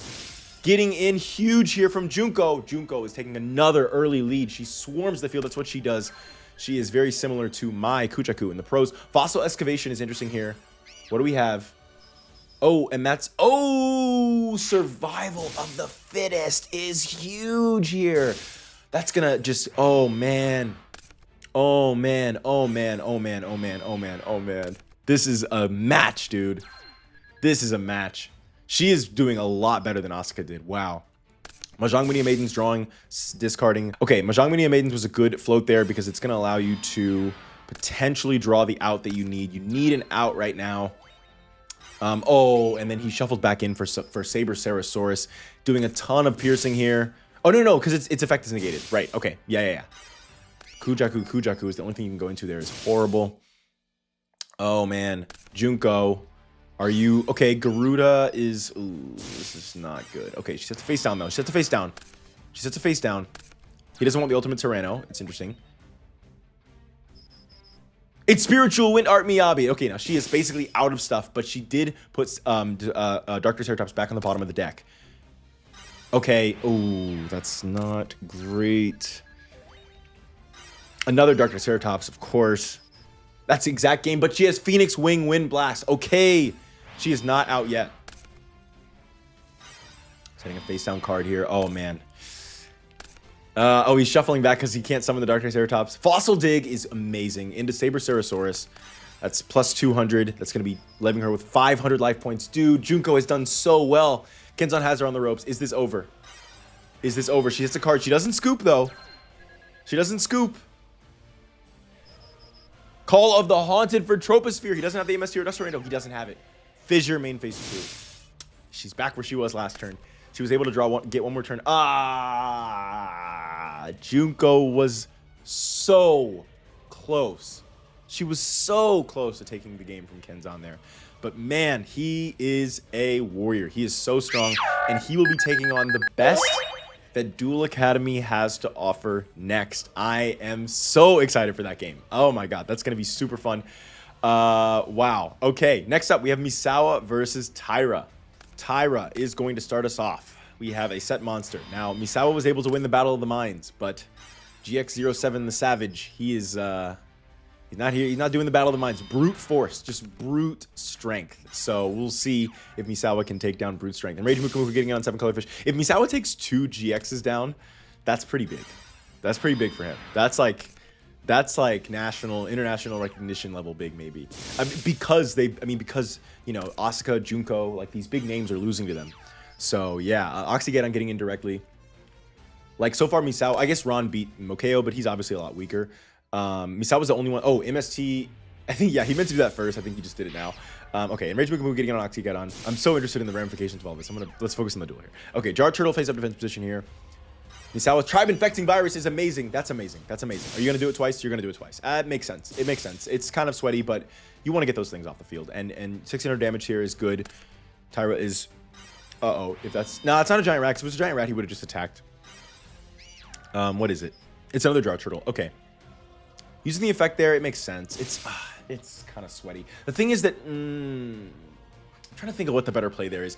It's so tough because the problem with like discarding all of your cards for Tribe Infecting Virus is like, yeah, you don't want him to end on a Jar Turtle. He could tribute for an Enraged Muka, he could draw a Jar of Greed. Like, it could be bad. But the problem is you cannot play the Attrition War. You cannot be with 2 cards and no cards in hand against Taira. And we're about to see why right now. Pot of Avarice, brother, we know where this is going to go. Oh, he didn't use his skill so far because he's been saving up for that Pot of Avarice, and now he can use it. And oh wait, we know this goes. See, this is why you can't. I think it was kind of a no-win situation, right? Because you just didn't know. Okay, but he's not. Okay, no, actually, this is not bad. This is not okay. This is not bad at all. It's not bad at all. I mean, still, he's gonna get an. He's gonna outpace you an advantage. This is a grind game, and Taira wins it every time. Unfortunately. Unfortunately, Taira wins this grind game. Yeah, you forgot to do that earlier. Okay, Shard of Greed coming down in main phase 2. Hydrogeddon is not enough here. He's gonna save it. That's kind of... I guess that's kind of smart. Archfiend's Oath, gonna get another Enraged Muka here. Helping over for combat. You know that's some other Grizzly, so you can attack into it and draw. I don't think there's anything you really need to be afraid of by attacking these Mother Grizzlies, so you don't have to, like, unlike the Kaiser or some other people that you don't want to let them end their float line on something that they really want. You can just keep attacking. Although you might want to base it on what the top of their deck is. Like, if it's a card that you want them to draw, you maybe don't attack so they don't get to shuffle. I don't know. Uh-oh, he goes Jar... Okay, Shard of Greed here first. He just drew Jar Turtle, and he's got a Jar of Greed in hand now. And he's got an Upstart Goblin. And he went back... He went into Good Goblin Housekeeping. And he just activated a Good Goblin Housekeeping. And here it is. Here it is. This is why Taira is terrifying. Oh my god. He's terrifying, actually. He's like truly, this is terrifying. Like, he could take this whole tournament. Like, Taira is no joke, man. Look, this is crazy. All right, setting 2. Jar Turtle and Jar of Greed. Yeah, we knew that was coming. And he's got a pot, and he's got the Good Goblin. He's just going to pot. Oh my god. Oh my god. This is... And Fissure. That's got to be the game. No, he's got Pinpoint Guard, right? He's got Pinpoint Guard. No. He didn't end up drawing it because he shuffled the deck. Taira takes game 1. Misawa, can you do it? Can you beat Brute Force? Brain versus Brawn. Brawn is coming through, man. Okay, starting us off in game 2. Misawa is going to activate Akashic Record, drawing 2, revealing them. He's got the Cranium Fish and the Mother Grizzly. He's going to set that Mother Grizzly. Maybe it's the one he drew, maybe it's not. And helping her over for combat. It's going to allow Taira to start mining through the deck, finding some of those important combo pieces to start going off as he does in such an explosive way, setting 2 cards face down and ending his turn. Okay, MST on the face down here, and it's Jar of Greed. Okay, usually you want to say those for Jar Turtle, but of course, if it's going to be an MST anyway, you might as well chain it. Uh-oh, Cranium Fish, yeah! Dude, yes, and discarding Water Dragon is perfect, because this card can be special summoned from Graveyard from Bonding H2O, so it is truly like, you didn't even, it's not really a -1, only in the sense that I guess it could be used as other discard targets. But yeah, okay, so he did use his skill there, and he's not drawing into much here. This is kind of exactly where you want to be against Taira. Taira does not have, he's not doing his big chains. He doesn't have a Giant Rat so far. Like, this is great for Misawa. If he can, oh, and then, yeah, okay, you should have done this first, but it's fine. Yeah, discard for Cranium Fish here. That's what you want to do. Okay, getting in huge here from Misawa. Dude, Misawa is close to taking game 2. Taira, what do you have? Giant Rat. Oh, wait, you should have, wait. What the heck? Crash, brother. Crash. Crash. Be offensive. He could have like a Dark Core. He could have a back to square 1. That was a horrible play, Taira. Oh, they're not even gonna, he's not even gonna attack. Okay, now he's doing it. Okay, I think the player had a bit of a brain fart there. And Misawa even knew. They were like, I don't want any of that smoke. I'm not attacking that Giant Rat. And then that, I think, got him to the point where he was like, wait a minute, Taira, like, I need to actually attack with this thing. Okay, Premature Burial. On Cranium Fish, that's huge. You can discard it for the face down monster. You can crash and you can get game. That is game. We're going to game 3. Guys, you know I love a game 3. I don't know. All right, Taira starting us off in game 3, setting 2 cards. You better hope that's not a giant rat, Misawa. Oh, if it is, no, it's still not good if it's... Oh, it is. It is a giant rat. Hydrageddon coming down, but you cannot get over that Enraged Muka Muka. Man, what a counter to the Hydrageddon play. Oh, back to square 1 is good, though. Back to square 1 is good, especially because it cuts off his next draw. Good Goblin Housekeeping, though, so he's going to get a draw anyway there. Interesting crash there. I support the crash. I support the crash. Dude, Misawa's looking great here. That was a kind of sweaty play to have to make. That back to square 1 did a huge amount from Misawa there. Oxygeddon, Hydrageddon getting in directly here. Taira, is Misawa defeating him? Okay, good Goblin Housekeeping here after you've already played 1 is good. He is playing Jar of Greed before he has to because he needs to start drawing more because he's not looking good here. Smashing Ground on the Hydrageddon. Oh, he must have Shrink. This is a Shrink for sure. This is definitely a Shrink.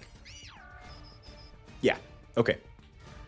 That was good. Okay, and then helping over combat. He just needs to keep 1 monster on the field long enough to get Enraged Muka Muka out, but Misawa has 2 face downs, and Misawa has good spells and traps.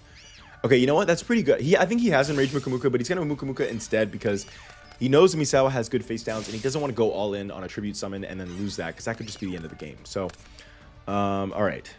Man, this match it belongs to anybody right now. Cranium Fish is so good. It is such a good card here. It's so good, man. Oh, Fissure is huge, but he can't push the advantage. Pinpoint Guard. Not going for Cranium Fish is kind of wild, right? You should have Pinpoint Guard into Cranium Fish. Why didn't you do that? What are you planning? No, there was... Oh, maybe he was planning a...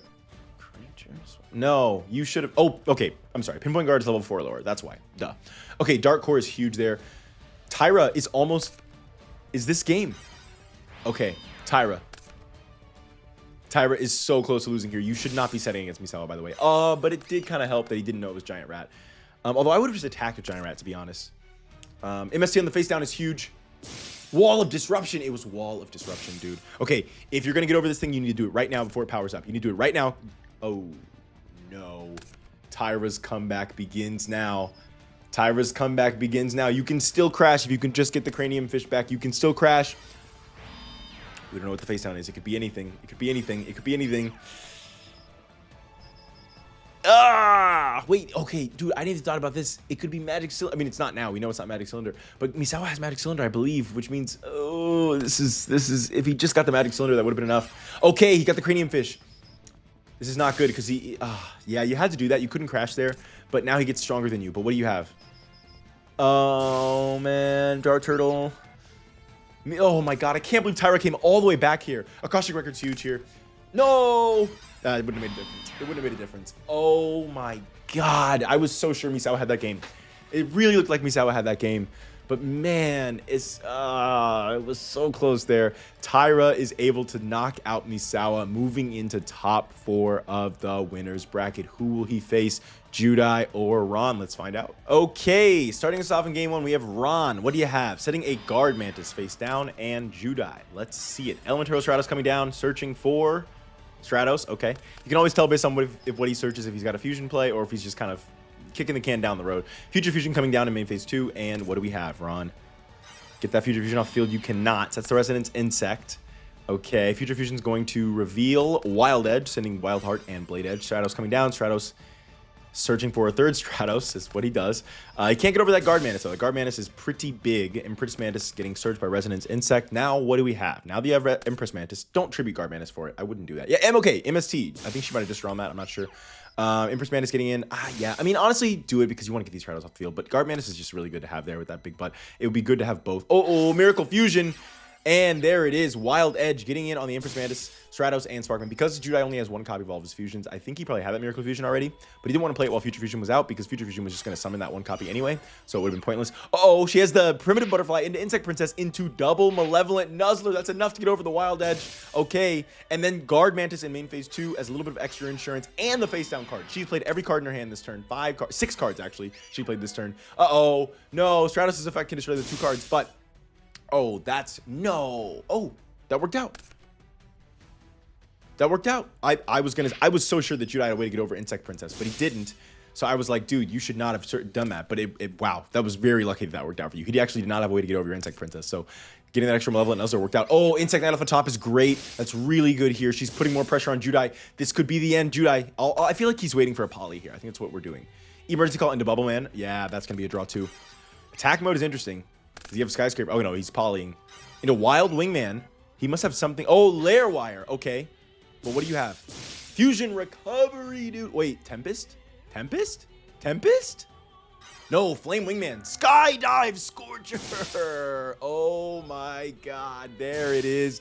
Flame Wingman takes the game with Skydive Scorcher. This card destroys Insect Princess and does 1900 damage, and then Flame Wingman takes the game after attacking Insect Knight. Damn, Judai took it, man. He took it. He does not have any normal staples like, you know, no normal draw spells. No normal spell trap destruction like MST Dust Tornado. No normal monster destruction like Lightning Vortex or Smashing Ground or whatever. But instead, he has hero cards that do all those things. So Bubble Man lets him draw. Stratos lets him search. You know, our Righteous Justice, Stratos, Wild Wingman lets him destroy spells and traps. And then stuff like Skydive Scorcher and, you know, and some other cards that we haven't seen yet are like, you know, his monster destruction. So damn. Ron was close there. Okay, let's go to game 2. And the thing about it is that because, before we start here, because Judai has all of that hero-based staples, unlike the other, especially the other 3.5-star duelists, which have just more consistent staples, like Graceful Charity, stuff like that, MST, like, because his staples are hero-based, they are slightly more situational, right? Skydive Scorcher requires a fusion monster on the field. He has quite a bit of dead draws in his deck. And so I mean, he has just been completely annihilating today. I mean, it's not, I wouldn't say it's like common for him to completely brick, but it is common for him to not like have what he needs. And so, man, he's been so, I mean, he hasn't even dropped a single game. Has Judai dropped a game yet, man? I'm like, damn, like he's just Judaiing it all over the place, dude. I'm surprised at how dominant he is. I mean, I knew he was going to do well, but he is just dominant right now. Okay, Forest into Guard Mantis into Prickle Fairy. This card is really good, especially with DNA Surgery. It is like an incredible combo with DNA Surgery. This card prevents your opponent from attacking insect monsters. Okay, he fusion. Oh, man, he King of Swamp into Poly. Oh, he's got everything he wants. Oh, Ron made a massive misplay just now. A massive misplay by playing Forest turn 1. It's a game-ending misplay. Like, I don't know what Judai's about to do, but I suspect that potentially Ron could have been able to play around it if she waited to play Forest, especially against Judai. Forest means nothing. The 200 attack points of defense, they're nothing, Ron. They mean nothing. There's one reason that you have Forest when you're playing against Judai, and that is to out Skyscraper. That is your Skyscraper out, and you did not use it right, and you're getting punished. That I'm calling it for Judai, honestly. That's enough for me. I've seen enough. What is that? Steve Kornacki. Oh, and he's got a favorite hero. See, actually, if he had played... but wait. Oh, but Prickle Fairy kind of is... I think Judai forgot about... he doesn't have... Ah, man. If she'd been able to get over... If she had like a Malevolent Nuzzle, that would have been perfect to get over the Wild Edge, and now it's too late. Prickle Fairy is a great out to Wild Edge, though. The thing is that even if she had MST on Skyscraper, I mean, even if she had played Forest on Skyscraper, Favorite Hero would allow him to go into Fusion Gate anyway, so he wouldn't get the 1,000 attack point boost, but he would still get the Favorite Hero boost, which is, yeah, it's pretty oppressive. And there it is. No, Ron, you're done. And yeah, Favorite Hero's other effect goes off here, and that's going to allow him to take the game. Judai is just unstoppable, just crushes Ron. Ron has been a force today, but Judai just absolutely crushes him. Wow. Wow. I mean, she's only faced off against 2-star duelists, I guess, so we don't know how much of a force she actually is. Anyway, the top 4 of the winners bracket. Wow. It is 3 of the 3.5-star duelists. Man. I am really not beating the the no upsets in Zero Chronicles allegations. It is 3 of the 3.5-star duelists. Only Asuka is not here. Taira is here instead.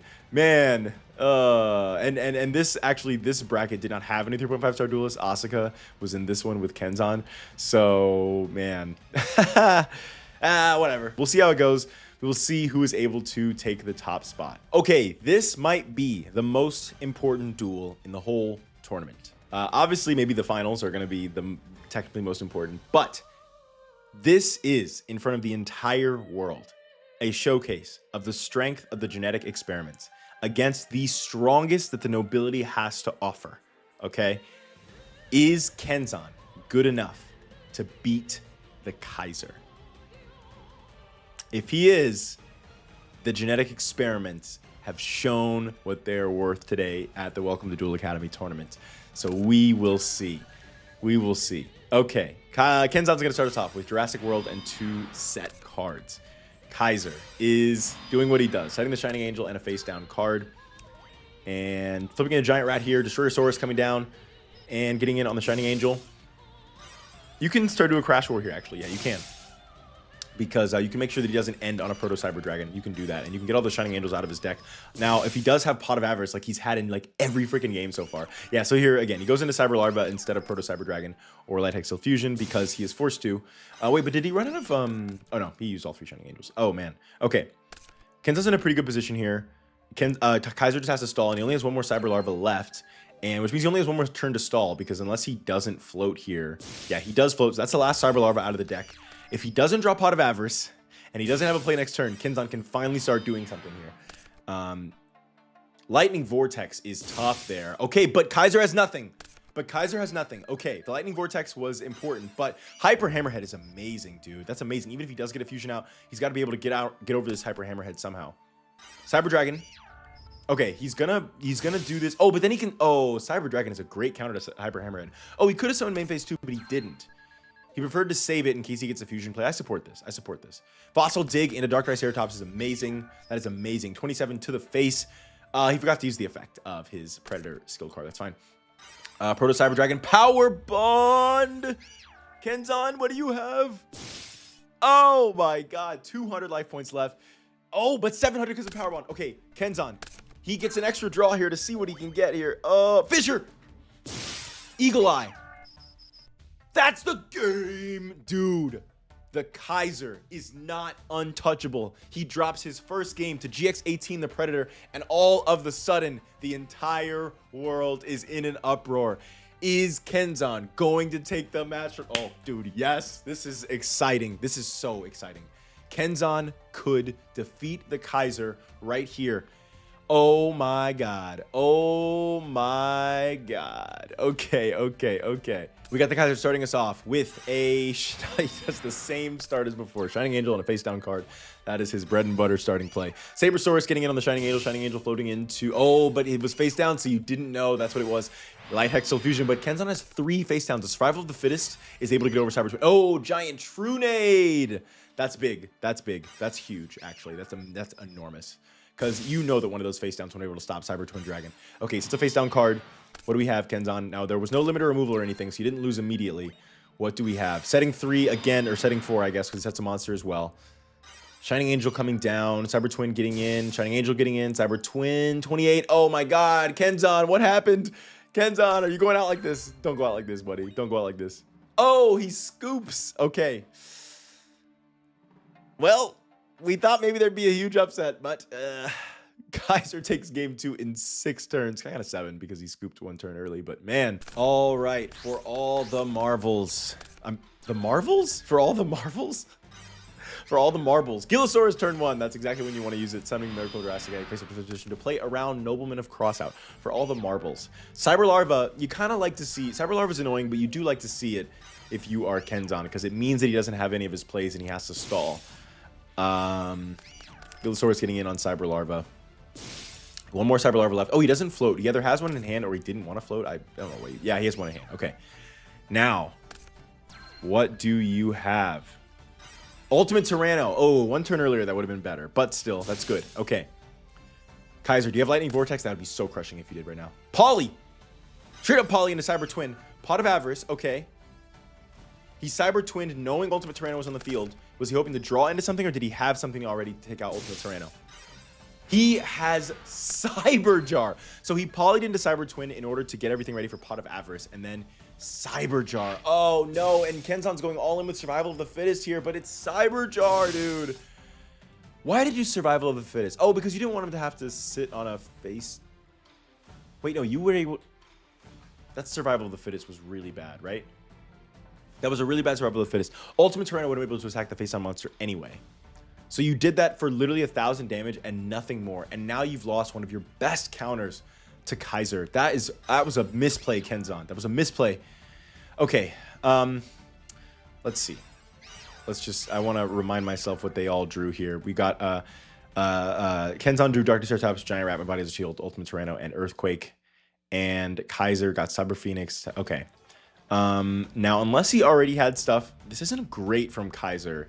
And it's pretty good for Kenzan, honestly. With the Ultimate Tyranno, The Giant Rat, my body has a shield. Earthquake could be an out to Cyber Twin or Cyber End. It's not bad for Kenzan here. But if Kaiser does have... Okay, he doesn't have anything here. Ultimate Tyranno would go absolutely insane right here. Wait, what else did he... Oh, he doesn't have Ultimate Tyranno. Damn, or he does have it, but he can't get it out. Yeah, oh no, he drew into Wall of Disruption. Maybe he can get it out. But Wall of Disruption is too scary. You don't even want to deal with that. Damn. If he didn't draw on the Wall of Disruption and he could have gotten the Ultimate Tyranno, that would have been insane. But it's fine. Uh-oh, Premature Burial into Cyber Twin Dragon. Hunting Instinct. Got to get to... Oh, Metamorphosis to... No, Metamorphosis is really interesting there because what that does is it makes sure that you're not tethered to Premature Burial anymore to make sure that you can... that he can't, like, MST or Dust Tornado you to out you. Heavy Mech Support Platform. Oh, I forgot this thing does... Oh, my God. He's about to have an unstoppable Cyber Twin Dragon. Heavy Mech Support Armor. I forgot this even does this. Special Summons Heavy Mech Support Platform. Now we can equip both to Cyber Twin Dragon. This thing cannot be targeted. It has to be destroyed twice. And it gains 500 extra attack points. Dude, and that allows it to get over Ultimate Tyranno. Dude, if you still had the Survival Instinct face down, do you realize how much you fumbled, Kenzan? You could have maybe won this game. Hyper Hammerhead gets around. Listen to that. Kenzan summons non-targeting, non-destroying removal against Cyber Twin Dragon to get out the heavy mech support platforms. Dude, what a game. Now he's going to take a lot of damage here. And if it's limiter removal, you just... Oh, but Earthquake means that you don't even lose your Hyper Hammerhead. Dude, Wall of Disruption. Wall of Disruption means you take 2,600 here. That's still... That's fine. That's so worth it. And Big Evolution Pill means next turn maybe you can do something big here. Oh my God, what a game. What a game. Dude. I need to pause. I need to breathe. Kaiser got out his ultimate defense. Heavy mech support platform and armor. Like, his Cyber Twin Dragon was perfectly set up to basically be unoutable. And Kenzan had the Hyper Hammerhead. Wow. One of the few cards in the tournament that could even, I mean, wow. Okay. But does he have the tribute monster or did he just hope that he would get it? Ooh, okay. Jurassic World is interesting here. He must have another monster if he's doing that. He must have Dark Triceratops. He has it. He has it. He freaking has it. Okay. Kaiser is nothing here, but you don't attack the Shining Angel here. You need another monster to attack. He draws Saber Source. Let's go. Let's go, Kenzan. Cyber Larva is so... Cyber freaking Larva can stall. And this late in the game, he's only got half of his deck left. I mean, any turn he could draw Power Bond. He could draw... Oh my God. It is so anybody's game. This is such a close game. Fissure.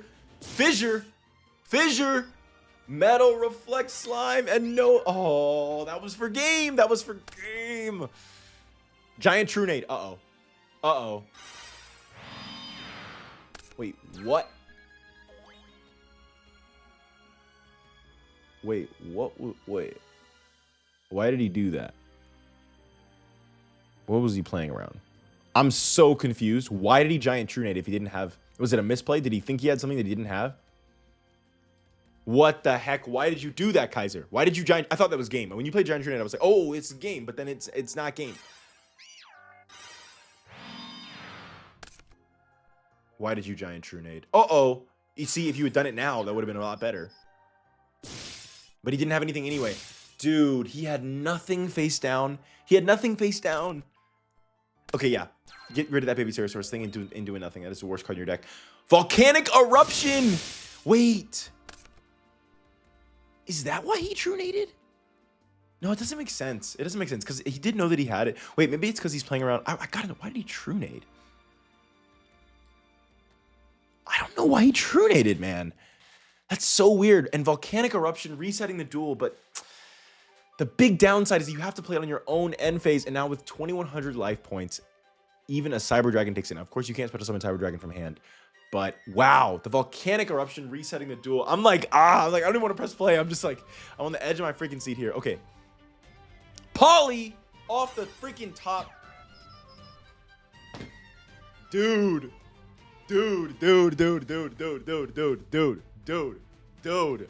Oh my God. Oh my God. Oh my God. Wow. He had Premature Burial into Cyber Twin Dragon. He knew he was going to lose. Volcanic Eruption was his last play. And Kaiser draws Poly with 2 Cyber Dragons in hand. And that's the game. That was an incredible match. Probably the best match in the tournament so far. That was unbelievable. And the Kaiser is able to stop the strongest of the genetic experiments, proving the nobility can still dominate for now. Nobility is still on top. Kaiser is taking his place as one of the top 2 duelists in the school. Now we will see who will face him, Taira or Judai. This is anybody's game, man. The thing about Judai is he's got more powerful cards. He's got more strategic cards. He's got, his strategy is varied. He's got all kinds of different things he can do. But Taira has consistency that Judai does not have. Judai, again, as I said before, I mean, the Stratos is, they ensure that his deck has more consistency than a normal elemental hero deck from this era that you'd expect. But not like Taira. Taira can draw 1,000,000 cards. He can get into that range Muka Muka with just a giant rat. I mean, it's really like, it is like Unga Bunga, big giant guy Yu-Gi-Oh! Or Duel Monsters versus like strategic heroes. I mean, this is such a interesting, it could go to anyone. It could go to anyone. It just depends on how Judai draws, really. Okay, let's see how it goes. Yeah, it's just really interesting because Taira is just truly Unga Bunga Yu-Gi-Oh! And he just gets these big giant monsters and he draws a bunch of cards. And it's like such a basic strategy. It's so interesting that he faced off against Misawa, who has a really strategic, interesting deck that has so much different interplay. And now Judai, who, while not as smart as Misawa, but his deck is very similar in that it's I would say it's even more of a strategic deck because of how the elemental heroes play at this level. And it's just like 2 very fascinating matchups. Like, can you just out like the 4K attack enraged Muka Muka? Okay, emergency call into Bubble Man. Bubble Man drawing 2 cards. Future Fusion, turn 1. Skyscraper, turn 1. Taira, you got a lot of draw power. Now the question is, can you draw into Dust Tornado or MST? We'll see how much draw power you actually have. Jar Turtle, Shard of Greed, and a face down card. Future Fusion getting into Wild Edge. Next turn, of course. Clayman is, the Jar Turtle drawing 2. Taira's off to the races, baby. He's off to the races. Not quite, actually. Okay. Dude, the Skyscraper, you have to out the Skyscraper. You just have to. Okay, Future Fusion coming down for Wild Edge is huge here, man. That's going to be a lot of damage. I would have put Clayman in attack mode if I were you because Skyscraper protects it from being too weak and doing 800 extra damage here when you already have an 800 in attack mode anyway. It's just too good not to. Shard of Greed drawing 2. Smashing Ground destroys the Wild Edge. And going into Muka Muka here, that is exactly 27. Soul Union! Okay. That is, this card did just get released in the OCG, but it is the anime version because that card was not released by the time this was recorded. Okay, Bowman, Clayman, and Avion getting in directly for 8, and 1,000. And we haven't even seen him rage Muka Muka yet. MST! Okay, that is everything you needed to get back in this game. That is everything you needed. Now, if you can out the giant rat without it floating, if you have like a monster destruction right now, you don't. You don't. If you did, that would be basically game, but he doesn't have it. Okay, tribute summoning for Enraged Muka Muka because he can't float by crashing, so that's good. But he doesn't really have any insurance here. If you can out this thing, we're seeing Judai's deck is full of vanillas, and we're finally seeing it. Avatar of the Pot is hilarious here, getting in on Avion and setting a face down card. Burst Synergix, Burst Impact! That's the other card that we haven't seen yet. The basically hero-specific Dark Hole Burst Impact. I freaking love this card. Oh my god, that is awesome. That is awesome. Leaving Taira with 7. Oh my god, Judai is so strong. He's so strong here. But Taira, I mean, we've seen Taira come back from way worse than this. I mean, all he's got is Burst Synergix on the field now. Pot of Avarice drawing 2. Muka Muka with 2,400 attack points. Okay, you have any sets? If you have like a shrink, I think like if you just have a shrink face down, I think that's enough for you to like win this duel. I think you just need one little bit of insurance and you're kind of off to the races. But if you don't have that insurance, then Judai can get into something big. Uh-oh, he doesn't have any fusions. Okay, okay. Good Goblin housekeeping. He didn't have a shrink, but he might have it now. 27 getting in. He doesn't have a second Muka Muka here. Jar Turtle face up. Oh, but he doesn't have any Jar Greeds face down. Stratos again. Does he? He hasn't. Okay, he doesn't have Poly just yet. Dude, Judai is not looking good here, man. Convulsion of Nature, here it is. Oh. Oh. You know what? I bet he did that because he wants to see what Judai has next. And man, I bet when he saw it, he cried a little bit because Miracle Fusion is tough here, man. Ah, man. Okay. Okay. He could go, he doesn't have like Electrum or anything like that. Miracle Fusion, he can go into Rampart Blaster. Actually, it doesn't even matter because Skydive Scorcher. Dude. Oh. Oh, he still can win with Rampart Blaster. I was going to say misplaced because Skydive Scorcher does only original attack points. So Taira actually survives Skydive Scorcher, but Rampart Blaster can attack directly for 1,000 damage. And Judai loses. I mean, Judai wins game 1. Taira. He put up a great fight there, but man. That Skydive Scorcher. I mean, the Rampart Blaster is really what it was. The Skydive Scorcher was pointless. It was just to show off Skydive Scorcher. But Rampart Blaster, 1,000 damage. That was enough to take the game. Alrighty, starting us off in game 2. Taira. Let's see it. Come on. You can beat Judai. I'm trying to beat the allegations, man. We gotta have a little more upsets here. Come on. You can beat Judai. I've seen it happen in testing. You can beat Judai. I don't know what testing is. Oh, we're in character. Yeah, but, you know, I'm breaking character a little bit because I'm like, man. Judai is strong, but he's not unbeatable. Like, I know that Taira can beat him. Okay. Enrage Muka Muka. Oh, MST on the Skyscraper. Huge. You needed that. Pot of Greed coming down, drawing 2, and getting his effect off. Archfiend's Oath. There it is. Convulsion of Nature. He's got his combo. Shard of Greed coming out. Mirror Gate is terrifying. Mirror Gate is real scary. That is the anime version of Mirror Gate. Jar of Greed. Drawing 4 cards. Okay, Taira is exactly where he wants to be. The problem is Mirror Gate. I'm terrified of Mirror Gate. That is like kind of an exact counter to a big, giant Enraged Muka Muka. So I'm interested to see how this is going to play out with the Mirror Gate. He needs like a second move. If he has a Muka Muka in hand, for example. We got Poly. We got Burstinatrix. What do we have? Rampart Blaster, favorite hero. MST again.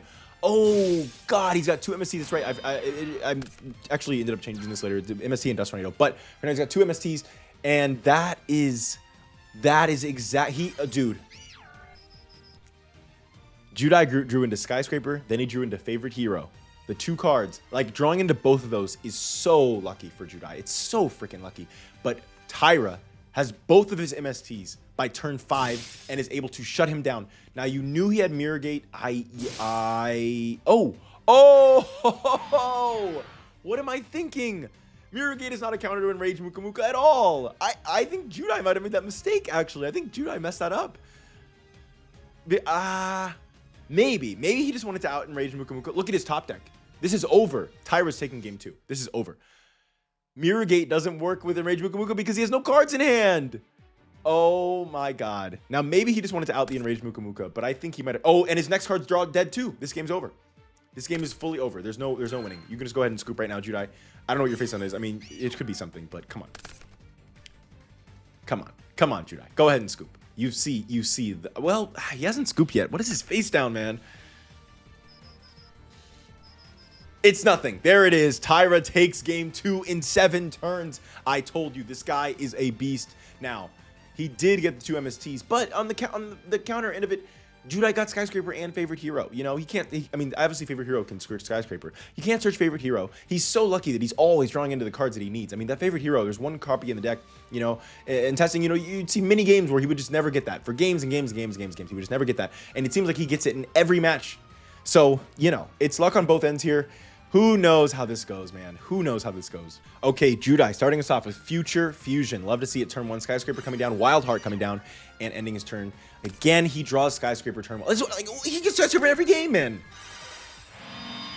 Now, it's not impossible that Taira does have the MST. He might be waiting to play it at the right moment. Future Fusion getting into Wild Edge here. Poly getting into Thunder Giant here and setting a face-down card. Judai has gone all in. Oh!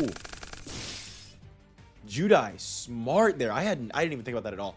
Judai read Morphing Jar. Setting 4 like that, he read Morphing Jar. He got everything out of his hand by Paul. I was like, why are you going all in like this, man? This is really risky. But it's because he was reading Morphing Jar. That was a great play, Judai. That was a great play. Favorite Hero in main phase 2. It makes sense to do that because you are trying to make sure your monster can't be targeted by something like Shrink or something like that. Okay, Jar of Greed, Convulsion of Nature. Here we go. Archfiend's Oath. Here we go. MST on the Favorite Hero instead of the Skyscraper. It's sweaty that you have to do that. That's so sweaty, man.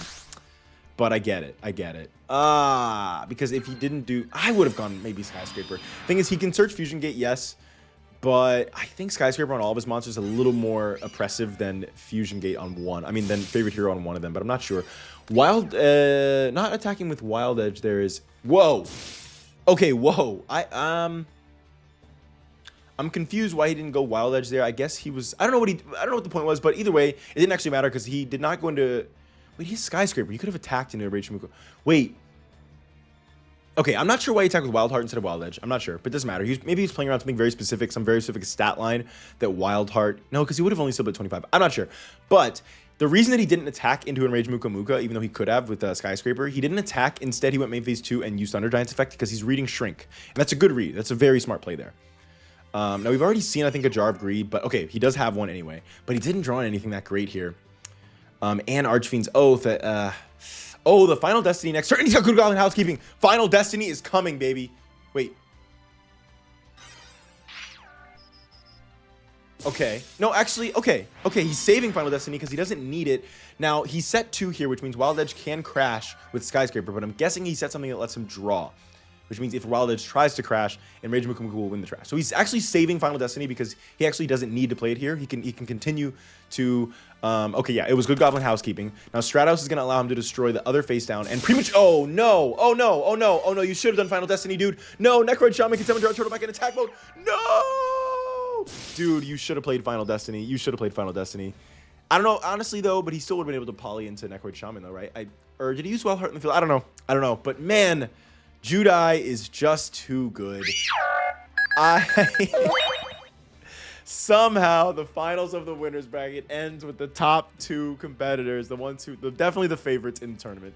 It's the Kaiser versus Judai.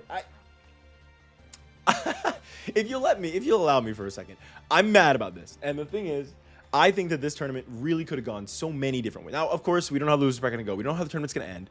But if Kaiser or Judai ends up taking this tournament, am I going to say this? Okay, I'm going to go ahead and spoil that next tournament, there is going to be a competitor that is the clear favorite. I'm just going to say that. I'm not going to say what the next tournament is. I'm not going to say who that competitor is going to be.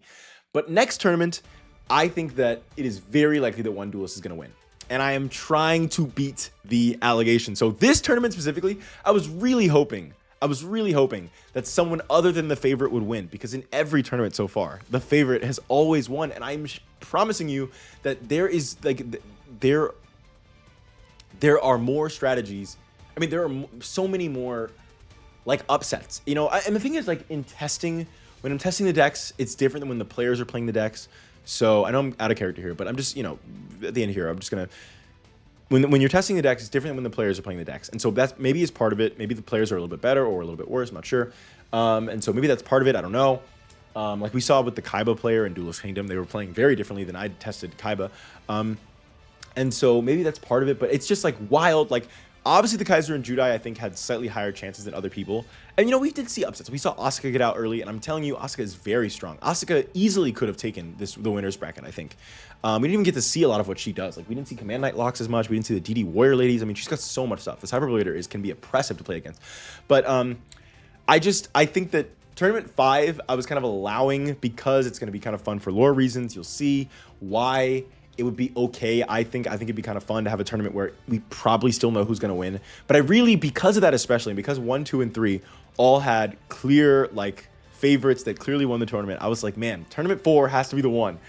And, I mean, I still think Kaiser and Judai are, like the strongest, but not by much, man.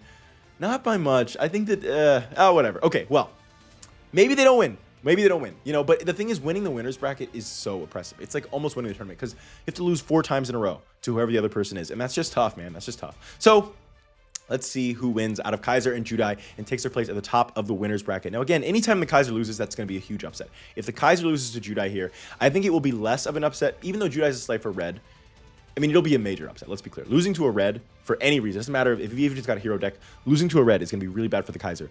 But losing to a genetic experiment is just, I wouldn't say it's less of an upset, but it's more of like the ripples around the world of like these guys are no joke. I mean, that's already happened still because they're doing so well. Taira and Kenzan being in top 4 of the winners bracket, but like I think, you know, losing to Judai is going to be major because he's a Slifer red. But I still think losing to Kenzan would be slightly more interesting. So, but we'll see. We'll see what happens. Here we go. Okay, let's see it. The finals of the winners bracket. We have the Kaiser starting us off with 2 face down cards. Judai drawing, playing Sparkman. No way.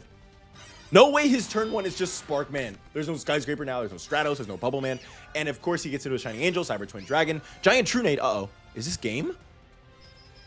Limiter.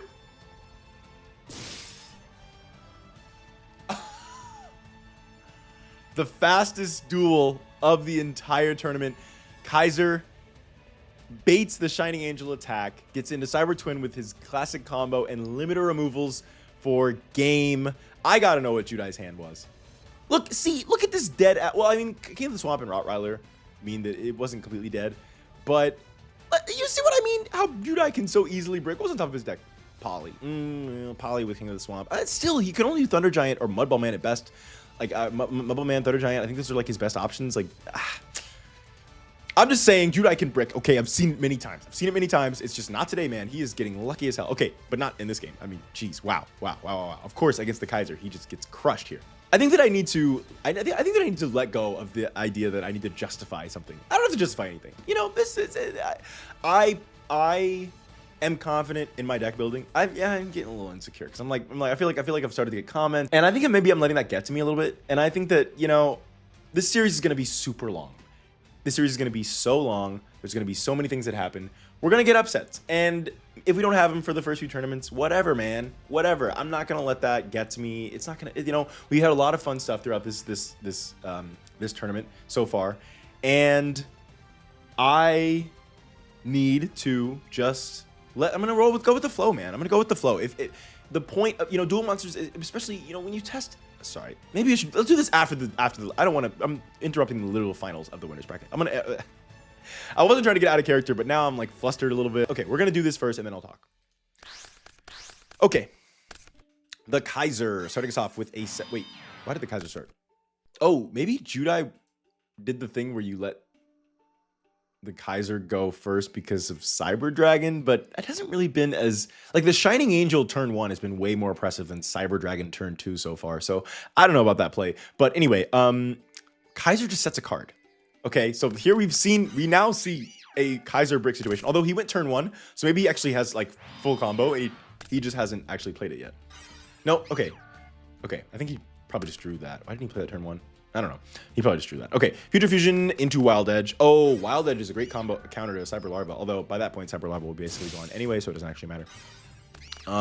This is a fascinating game right here. This is fascinating. We got Clayman and Bubbleman in attack mode, and Kaiser like ending his turn without summoning anything. Oh my god, did he like draw like 3 Cyber Larva? No, he didn't draw 3, but man, horrible hands from both of them here. Although Future Fusion is enough. Oh my god, there's the Skyscraper. There's the Skyscraper. Okay. The last Cyber Larva is gone. Setting a face down card here from Kaiser. Dude, Judai. Oh my god. Cyber Jar resets the whole freaking game. But we saw that Miracle Fusion from Judai. That's huge. Sakuretsu, Light Hexa Fusion, Cyber Dragon, Power Bond, and Proto. Oh my god. What an incredible Cyber Jar from Kaiser. Judai, do you have anything to stop this? I don't even want to look. I know that we know his face downs already, but I don't even want, I mean, we know what he drew, but I don't even want to look to remember. I want to know, because Kaiser has everything right now. He has everything right now. He has Power Bond. Can Judai stop this? We probably would know from Cyber Jar, but I'm not going to look. Power Bond into Cyber and Dragon. Heavy mech support platform. Attacking into Avion for 6,500. Okay, but it's not game. It's not game. He didn't have limiter removal. It's not game yet. Stratos is going to destroy the face down and the heavy mech support for Miracle Fusion into Wild Wingman into Skydive Scorcher for 4,000 damage. Oh my god, that was incredible. Okay, that was incredible. Okay. Okay, Kaiser starting off with a Cyber Larva and a face down card. Judai, what do you have? Emergency call going into Bubble Man. Let me guess. Yep, there it is. Just like in the anime, Judai's always starting with that Bubble Man turn 1, draw 2. Although by the late anime, the thing is, like, I feel like in like maybe, especially by season 3, like 50% of Judai's duels were Summon Bubble Man turn 1 or Flame Man turn 1. Anyway, let's focus. Okay, Sakuretsu armor is destroyed by Stratos. It's big there, but he didn't get a search. I wonder if he has a fusion, or maybe he has another Stratos, something like that. I mean, destroying the face down was important there, but I don't know if it was more important than getting a search. It just depends on what his hand is. The third Cyber Larva was normal summoned. God, Kaiser, both games here has like kind of bricked a little bit. Poly into Thunder Giant, maybe? Thunder Giant would be perfect. Thunder Giant is perfect here. Oh my god, Judai is looking really good right now. Stratos, Thunder Giant getting in. Dude,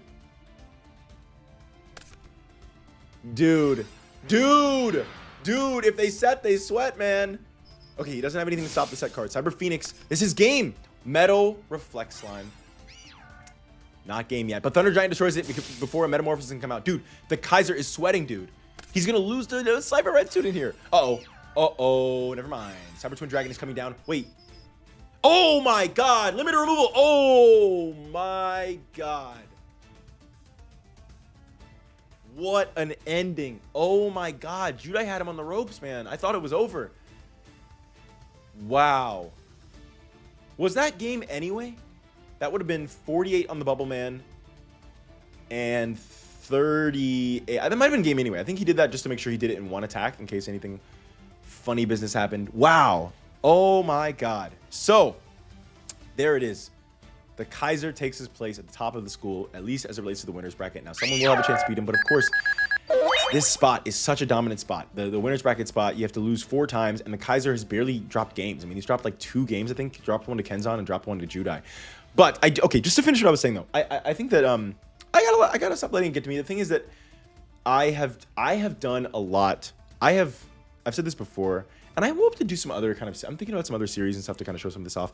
I've been making character decks for a long time, and I've been testing decks for a long time. I've been doing, you know, me and my friends, we used to have a custom format. Like, I have spent a lot of time testing decks. It's really hard to really power balance, and I'm not going to sacrifice the fact that some duelists are stronger, you know? The Kaiser, Judai, people like Yugi, you know, people like Kenzan, they should be stronger than the other duelists. But the question is how much stronger, you know? And I spend a long time trying to tweak that. I spend a long time trying to make sure that there's like a really good chance, a really fair shot. But at the end of the day, you know, what happens, happens. And it's so unpredictable. It's so unpredictable. And like, I think that you do this tournament like 3-4 times, you could see such vastly different results. And so the fact that we happen to be in timelines right now where the best, like the top seeded duelists are just the ones that are consistently winning. I'm not, you know, that's just, it's going to end up like that. That's how averages work. Sometimes you flip heads 10 times in a row. Well, not 10. Sometimes you flip heads 3, 4, 5 times in a row, even though odds are, you know, over time, it wouldn't have ended up being that way. Even if it's slightly more likely for them to win, it's not, you know, to happen 4 times in a row. We don't know how that's going to end, but I mean, if Kaiser's in the winner's bracket, who's beating Kaiser in 4 games? Like, come on. Kaiser's taking this tournament. There's no shot, dog. But it's just like, I mean, what do you... Even if Kaiser is slightly more of the favorite, it is less likely for the favorite to continually win in every tournament unless they are significantly stronger. And they're not. I'm telling you they're not. But that's how averages work. Sometimes you flip 4 heads in a row. Sometimes, you know, it just ends up being slightly... It just happens. But I assure you this is a long series. And... here's something else I'll add. I know I've been ranting for a long time. It's the end of the video. If you don't really want to watch this, you don't have to. But there's another interesting point. This actually is a different point. We're in the introduction phase. And right now, in the introduction phase specifically, one of the reasons why there are a few duelists that are so much stronger than... not so much, but that are stronger than other duelists in a way that might not always be the case is because that is how you set up a baseline of your world, right? If you want to write stories about Yugi or... you know, the Kaiser or Judai or whatever, right? Who are those characters if not kind of similar to who they... What I mean is, who is Yugi if he's not one of the strongest duelists? Like, right? Like, in order to unpack and have fun and like do different things that wasn't seen in the anime with Yugi or the Kaiser or Judai or any of these like really strong duelists, you have to set up, I have to set up the baseline in this world of them being strong, right? Because if the Kaiser's introduced and then he immediately loses in like round 2 and just like completely crumbles, which could have happened, let's be clear, but it was slightly less likely, right? If that just immediately happens, then the Kaiser is fundamentally a different person than who he was in the anime. And so once you set up the baseline of who these characters are, then upsets become way more interesting, in my opinion. I think it's more interesting to have Yugi be someone who was very strong, and then we see, you know, and again, I don't know what's going to happen as the series goes on. He might still continually be dominant, who knows? But I think it's more interesting to have those upsets because then we are actually dealing with a Yugi that is similar to the Yugi that we know, and we're playing with a character that is similar to the Yugi that we know. Same for the Kaiser. You know, a version of the Kaiser that never took off at Duel Academy, it's like, yeah, I'm doing kind of an interesting thing with Zane or with Rio, but like, there never really were them in this series. So part of what these first 5 episodes are, and all the stuff I've said so far about really trying to like, I wanted to see upsets in this tournament, that still stands. That's definitely true. But at the same time, like, in these first 5 tournaments, there is a bit of a limit on who's going to have the strongest decks. There's very few people that have equal, certain level of decks, because that's how you set up the baseline of the world. Because I want to get to like a sort of baseline world that looks a little bit like the anime. I want these characters to be kind of who we know them from the anime in some way. Like, obviously there's been vast major changes in all these characters, but because that's what it's like, I want to do something interesting with Judai or the Kaiser or with any of these people, with Kenzan or whatever. They have to be that person in this universe first, and then something interesting happens. Does that make sense? So I say the takeaway that I'm trying to make here is that after these first 5 chapters, I think we're going to start seeing tournaments that have a lot more competitors who are on par with each other, that are all around the same, like, not every competitor in the tournament. That would probably never be the case almost. But like way more competitors are going to be. We've already seen it here. I mean, I think this tournament is a lot more of an even tournament than even the last one. But I think it's going to even be more and more of the case as we go on. Because as characters grow, then different things, they can be more equal without it being a little bit strange. Because the Kaiser's already set up as one of the strongest duelists at Duel Academy. Once he's there, then when he loses, it's like, oh, okay, now what's going to happen here? So anyway, I'm just saying, after these first 5 videos, I think we'll start to see a lot more equalized duelist levels across a lot more of the characters in the tournaments. Or maybe not. I don't know. I haven't written them yet, but I got some ideas. Anyways, I'll see you in the losers bracket. This was all the result of me being a little insecure. So my takeaway is that I don't need to be insecure. This series is fun, and we're going to have upsets, and we don't need to force them. They'll happen when they happen, and that's what makes them upsets. So I'm sorry if I do want to hear feedback. If you guys like, you guys do not have to feel like you have to be like, I'm okay with the fact there's no updates just because I'm clearly like a little insecure. If you guys are like, no, I don't, you can tread the middle ground between like being rude or whatever, which I don't think anybody's being rude. I do want to hear feedback. I want to know if it actually does to some extent matter to you that there hasn't been any upsets yet, because I don't want you to be like, oh, it's fine. Even if like you actually would prefer that. I don't want you to say it's fine just because you can tell that like maybe I'm a little flustered. Maybe like, I do still want to get that, because that feedback is really, really valuable to me. Feedback is just so important for me in this series. I never really get any until I get comments. And sometimes like a comment someone makes that just someone randomly made a comment and I'm like, I didn't know people were thinking that. I'm so glad you said that. Like, so feedback is so important. So just because I've said all this, I do want you to tell me objectively, setting aside all of the crap about me feeling a certain way or whatever, tell me if you're like, I actually don't give a shit about any of the upsets. I'm having a great time just how it is. Or if you're like, I'm having a great time, I would probably prefer there were more upsets, but I'm not judging you or whatever. You can share that ground without being, and you're not going to be rude. I'm not going to feel like that's rude. So I do want that feedback. So I'll see you in the losers bracket. We got a lot more fun duels, and maybe, just maybe, the Kaiser will be dethroned. We do not know.